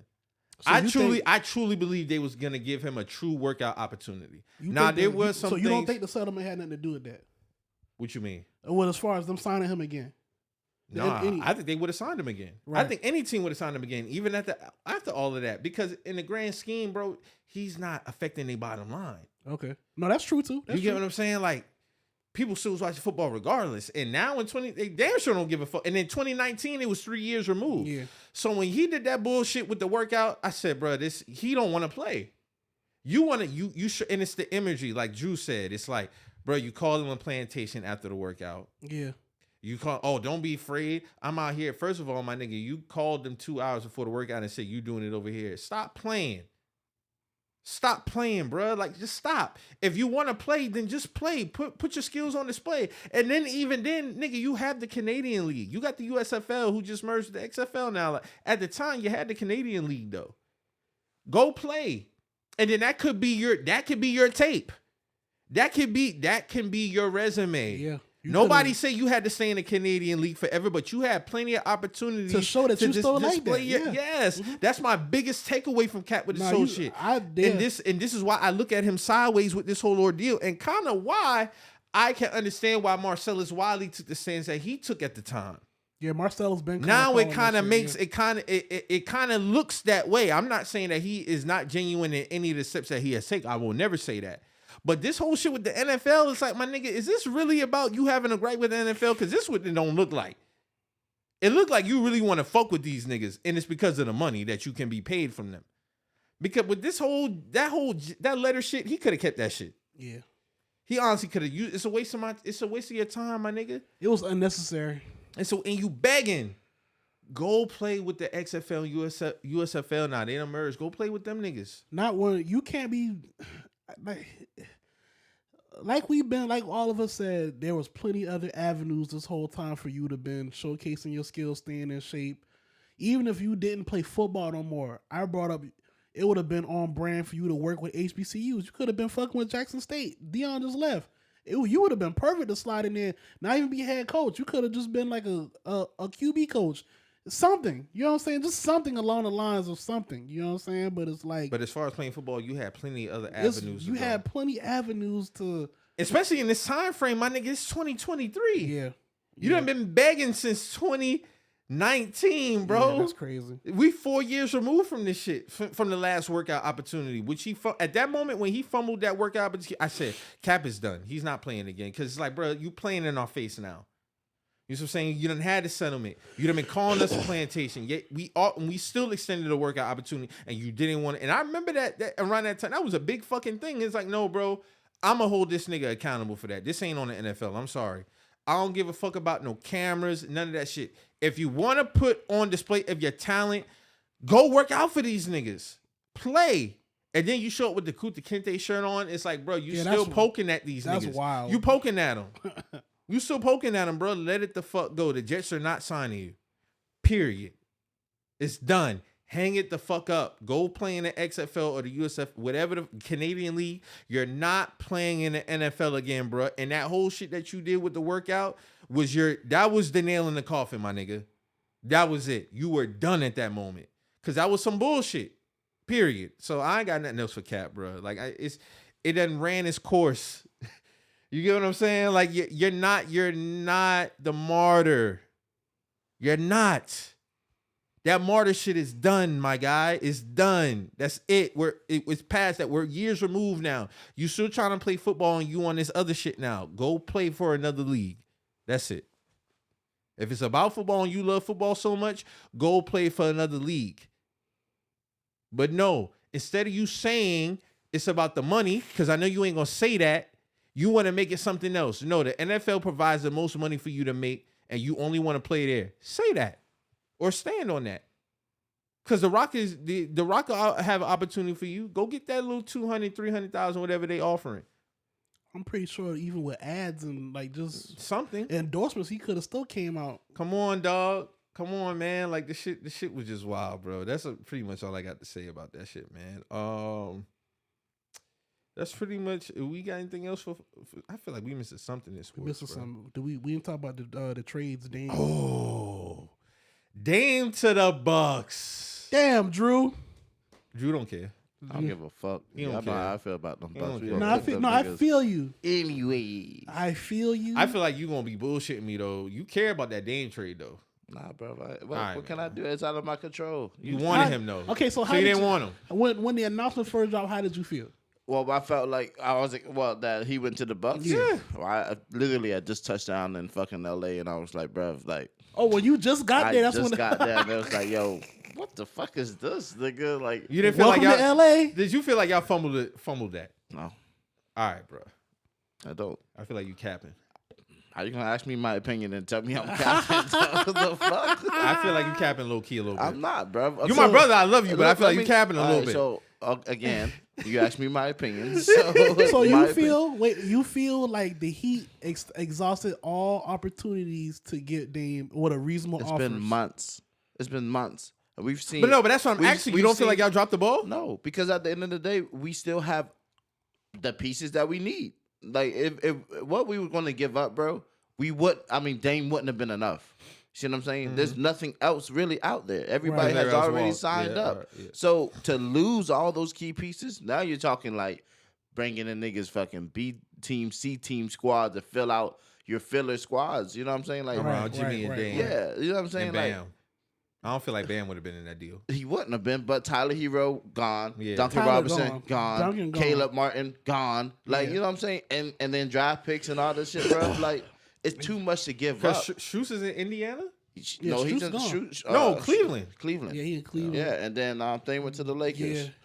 Gabe Vincent. Gabe Vincent, yeah. So, you know what I'm saying? Like, we lost pieces. So to give up more fucking pieces that we already lost for Dame, I just didn't. Realistically, I just think, hey, man, it's been fucking months. We Yeah. ain't get the job done yet. He's going somewhere It's else. not happening. Yeah. When I was in Miami, I can feel that. when I I can was feel in that. Miami for Swim Volume 4, I'm thinking, all right, this shit gonna happen. We gonna get While this you nigga there, you thought, while yeah, I'm- yeah. And Because then it was heating up. right. It was heating up. So then I'm like, bruh, it got cold as hell while Yeah. I'm in Miami, and it's hot as hell here. So it's like, yo, bruh, like if we were going to really make that play for him, we would have did it Yeah, already. it would have been happening. It would have been happened. Now you're talking what 20 days till tip off of the In the NBA trade, yeah, See what I'm yeah, saying? yeah, like, yeah. Okay, because the Dame shit was real big in the July, August, and then it just went away completely. Yeah. We was focused on football and Niggas shit. It stopped went talking away. about that shit. Niggas stopped talking about that stopped shit. talking about that shit. so to say, like, I don't have no feelings towards it because at the end of the day, we got a ball. We got in 20 days we're balling. You see what I'm saying? Tip off. That's so at the end of the day, then I thought, okay, well, I know Drew ain't about to stay where he's staying, and then he ends up going to fucking Boston, and it's like, oh my god, bro, like this shit just got even more crazier. So now my last hope is like maybe something happens with James Harden, and maybe we get what was supposed to happen a few years ago. You know what I'm saying? So now you banking on not banking, but Nah, you just if it happens, if it happens, right, yeah, right. it's some unhappy players out there. So if it don't happen this year, I still think Miami is a destination to come to of the pieces that we have there. But I also know Pat Riley; he's not willing to give up key Pat don't feel like Pat believes in not being fleeced, or at least feeling like he got fleeced. That's what I meant to ask you. So how you probably didn't see it. How'd you feel about that rant that Heat fan went on about Pat Riley? I didn't see it.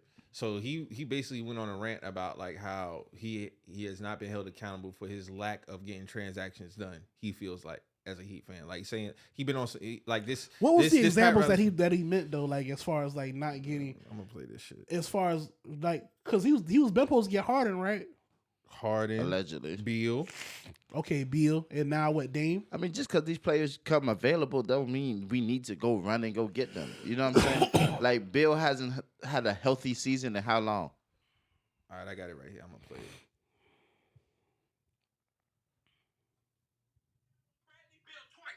Striking out on Dame. But superstars got to ask. Nigga, fuck that. The niggas think ass. Them niggas just asked for this nigga. He's they yelling, asked to "Oh, be a part brother." of the Heat, and this nigga still didn't deliver. I don't want to hear none of that shit. All that shit was fairy tale. Barry Jackson, I got smoke for you. I got smoke for him too, because he the mouthpiece. He the mouthpiece that been selling us on these dreams, and now this nigga trying to double back. I got smoke for you too. All these niggas I got smoke for, bruh. Stop letting this nigga Pat Riley off the hook.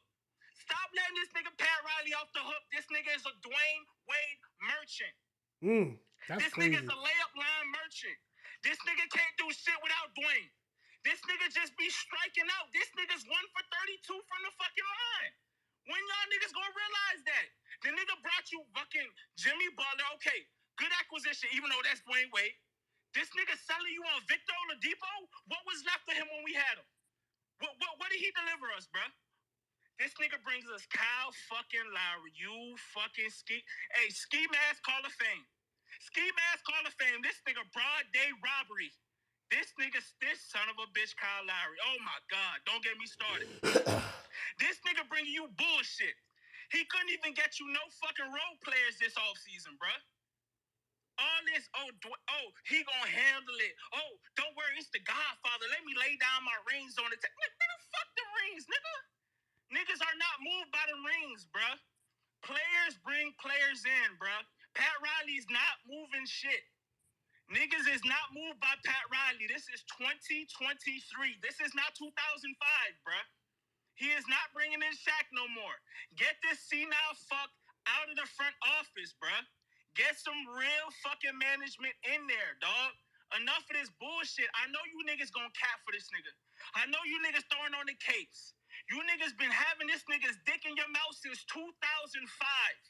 This nigga's fucking you all types of ways. Put this shit on Pornhub at this dog. Put it on Pornhub at this point, dog. The way this nigga's fucking y'all niggas' mouths, dog. What? Get that nigga's dick out of your fucking mouth, bruh.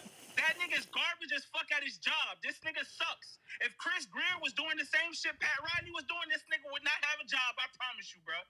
Stop giving this nigga a fucking god. This nigga selling us. I don't need to hear no more. Yeah, that was at the end. Yeah. This is my thing. This is my thing, right? From 2018 up to now, right? The Heat have been very, how you say it, active, like in competing. True. You don't 2 finals. You don't do that without having a level of leadership, like in the front office, and it's a combination, front office and on the floor. So it's like, I think his as a beef is fan, more like, so, as I a think, fan, like I get what he's saying. Like he want a big name there next to Jimmy. because you don't want to dwindle his prime or whatnot. But it's like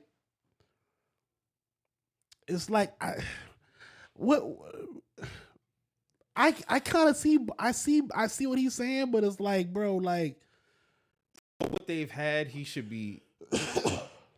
you say what? For what they have, he should be happy as a Heat fan. He should be. And that's why I'm listening to Drew. I'm laughing at this dude because it's all emotional. You know what I'm saying? You're emotional because you thought we was going to get Dame. I didn't think that because when shit just dies down, and also him being vocal of saying that he wants to come to Miami, I feel like that was the biggest mistake he made. That was the biggest thing because now you have, like now I have to go for the gusto when I talk to Miami. You see what I'm saying? Because this is the place he wants to fucking go. Yeah. So let me get every motherfucker in this shit yeah, for you're this right. nigga You because make a I know point. this is where you want to right. go. You make a see great what I'm point. saying? Yeah. I'm not I gotta gut y'all now. I'm not emotionally involved in that shit. Like how Yeah. that nigga's on that rent talking all this crazy shit You about got a Paul. better understanding. 100%. Yeah. I see the play here, but I also know that was a mistake on Dame. I know that because why would I trade you to a place that I know, one, I'm not going to get the pieces that I really, well, to me, I'm going to have to run this shit up because this is the place that you want to land. Yeah, I gotta gut them. I got to gut them because of who you are. You see what I'm saying? Now look at the trade that The Bucks. the Bucks end up getting. You see what I'm saying? And a 3-team deal A too. 3 You see what I'm team, saying? What yeah. you think about that deal? I mean, hey, I feel like it's a win for everybody. I think so too. You see Yeah. what I'm saying? Everybody involved. satisfied. Everybody involved, it's a win for them. You see what I'm saying? And now here we are again, looking at this shit like, okay, well, we got to bring the dogs out. You see what I'm saying? And that's it's. I feel that nigga on that energy, like it's enough is this. But then when you look at what happens without these niggas on our squad right. and how far we can go without these niggas on the squad. Maybe he's reacting like that because of the 3-team trade that they had, and he feels Because like when you if y'all, it would have had a looked 3-team easy. It looked trade, easy, yeah. y'all would have had gutted y'all roster the way that.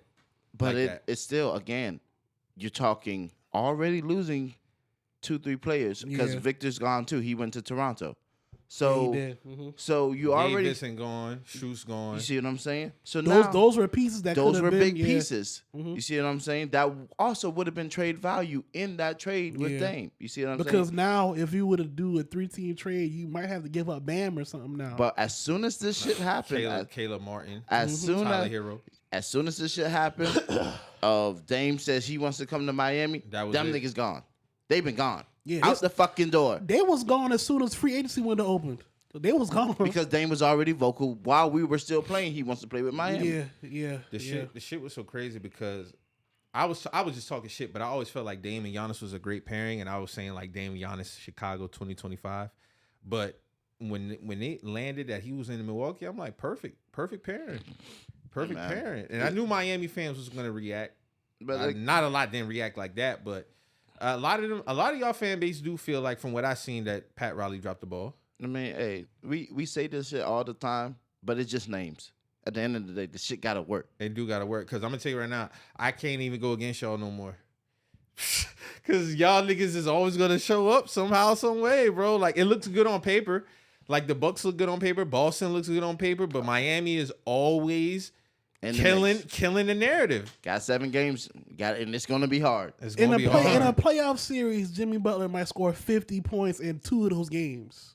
Then them niggas won a game 7 in Boston after basically choking the game 6 at home.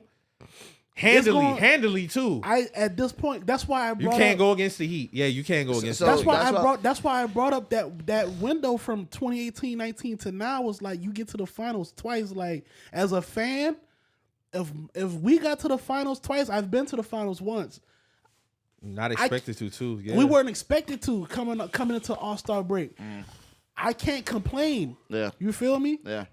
I know you. I know you're not complaining. Nah, Drew don't complain. Niggas don't go to the finals like that, bruh. It's hard I don't as think fuck. people understand how hard it is Hard as fuck. to advance in the playoffs, bruh. Like niggas make it look easy, but this shit is hard, It's bruh. hard. It's hard. Like And not to even mention the ranking of us coming into the This- playoffs. Right, You see right, what I'm saying? right. We're already the underdog. So that's Right. what I'm saying, bro. I don't have to All go road and- games. what's y'all? Because we had this conversation on expectations episode. What's y'all ranking coming into the year? What's y'all power ranking? I don't even, You ain't I didn't looked even at look at Yeah. It ain't high. I take you that. Yeah, I know that. You know what I'm saying? And then there was like the odds of Bucks winning the championship went up like 236. Oh, y'all not even favorites to come out see the what I'm East. saying? It's Like- Boston, Milwaukee. See what I'm saying, bro? Like, and that'd be the shit for me, bro. Like it just be fueling us in a different way. You know what I mean? And then also And I it's look based off, but you know why? It's based off, like you said, the names in the roster see what construction. I'm saying? That's just it. That's just what the game has always been. The But when names it are going to come down to dictate it- the names are going to dictate the odds. When it come down to it, I know if I'm playing these niggas in the playoffs, it's going to be a bar fight for at least 6 or 7 games. Yeah.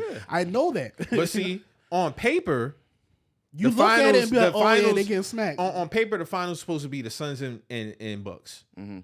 But we don't know what that's. We don't know what that's. Nobody knows how gonna that shit. And injuries happen, and then be. Injuries. So and like, I hate to say that, but yeah, that's what it be. that's realistically. It's You realistic, yeah. gotta be realistic, and then you look at it. Okay, Kyle Lowry. We went to go get Kyle Lowry. So what, nigga? He done won the championship, and it's a He's low a veteran. risk. He's It's a a low veteran, risk, yeah. high reward when you get any kind of production out of Kyle Lowry. Okay, boom. Now you talking about Bradley Beal, bruv. This nigga hasn't played a full season in 5 years. Was y'all supposed to get Van Fleet? Not niggas, we ain't even think about Van Fleet, bruv. You know what I'm saying? Because he's not moving the needle for us. And also look at how much he got paid. Like we're not paying that nigga that much. Nevertheless, all right. So all those names that this guy is really going on the rant for, Pat Riley. I mean, hey, listen. Putting the rings on the table or putting a phone on the table, I don't give a damn. A nigga's going to come play for Pat Riley if he wants to. If he wants to commit to if that he wants to lifestyle, commit to yeah. that lifestyle, he's going to play for Pat Riley. Point blank. Period. I got you. It's a Heat culture there, and some people just ain't going to make the cut. But also, when you see the niggas that buy into the fucking Heat culture, you get the Schroes getting those contracts. Now you get the Gabe Vincent getting the contract and landing places. I mean, yeah, the proof is there. Like I never thought about like trying to shit on Pat Riley like as a GM. I feel like he's been a substantial GM. Nah, Like, he's a good GM. Yeah, but also those guys wouldn't even have been looked at or even get a contract. What I mean, they got paid. yeah. You know He what the I'm saying? Godfather because he's going to give you that chance that nobody's going to give you. See what Like I'm you got to saying? look at him in that like you know what I'm saying? Like Caleb Martin wouldn't have got the opportunity that he got. Like you know what I'm saying? Like those guys who bought into that shit in this era of y'all, they completely bought into the mantra like you say like being a Heat. Like you know what I'm saying? Like so I mean like I don't know, man. So how you feel about your trade? Are you talking to me? Oh, us getting Drew? Mhm.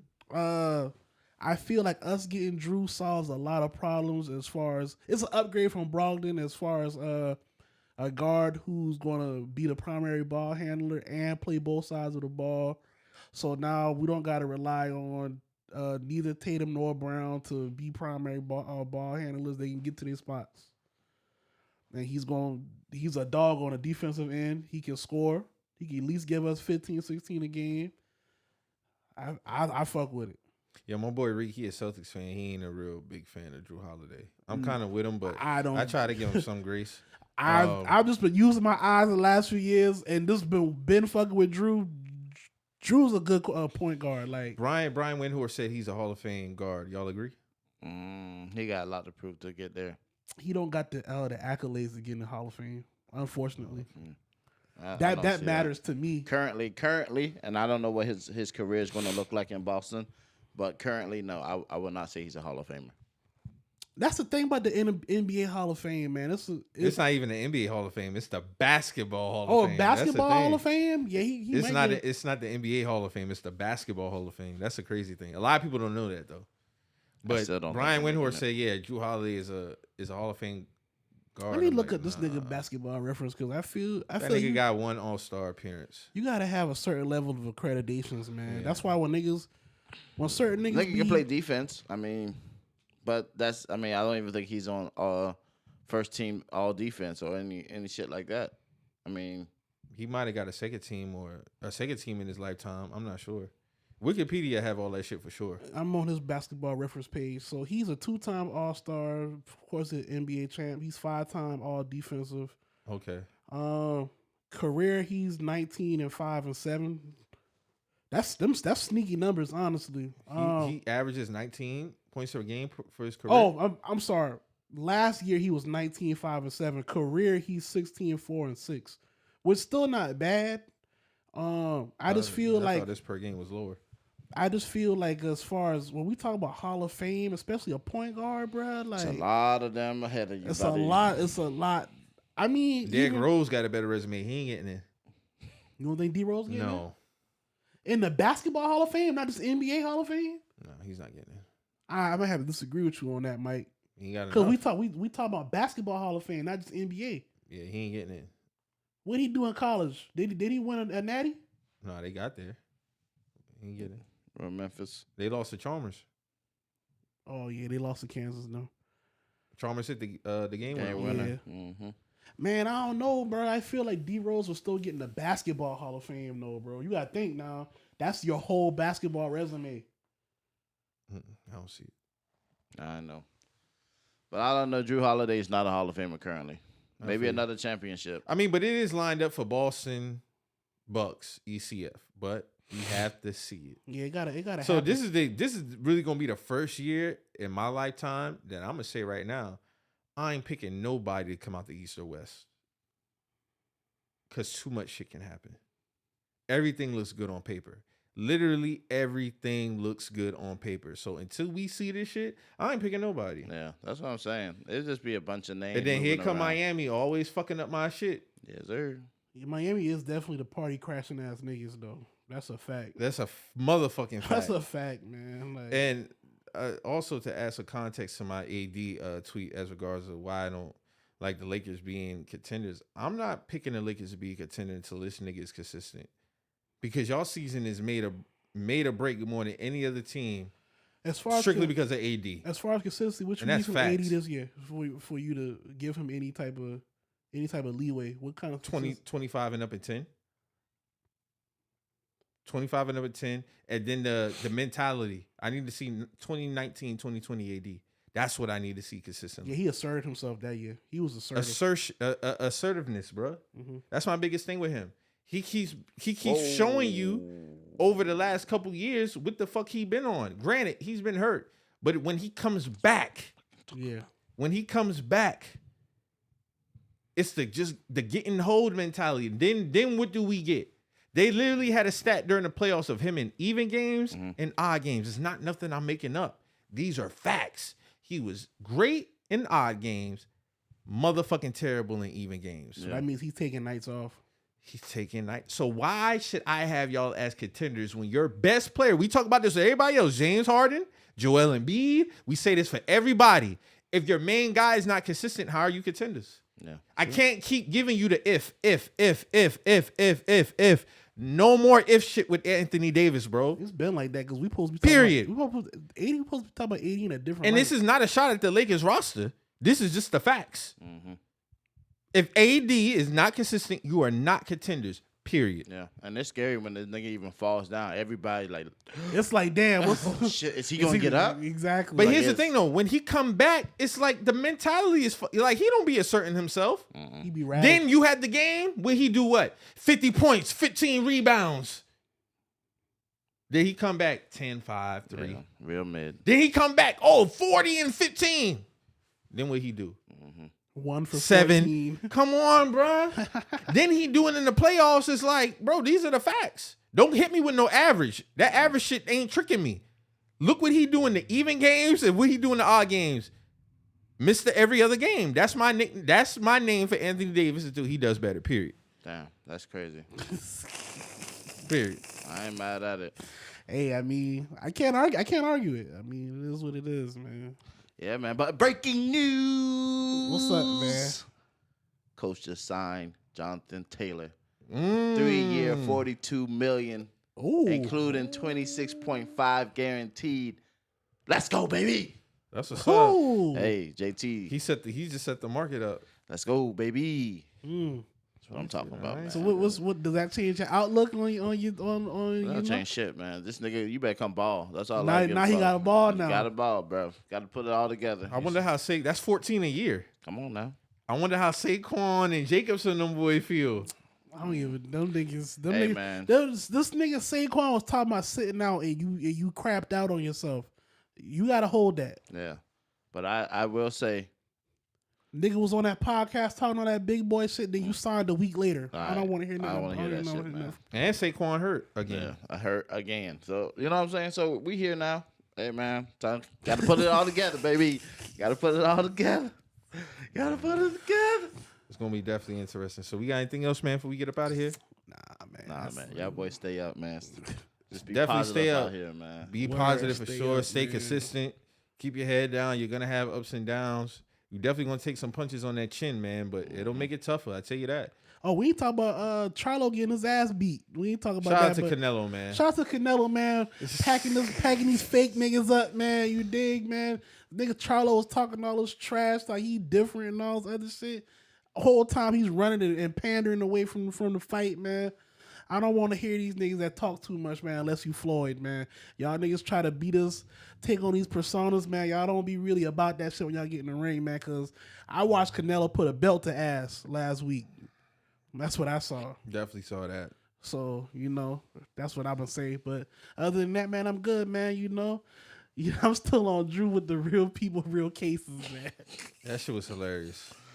Hey man, I just want to shout out everybody. Shout out Sexy Red, them boy. You know what I'm saying? We didn't even talk about that, but yo, shout out Sexy Red, man. I hope she's Shout doing out to well. her, You man. know, Take- understand? Like, Take you your feel time me? out. Take your time. Take your You time. feel me? Do your thing out here, man. Be how they say it, man. Be vigilant, man. You know. In the words of Mike, God bless.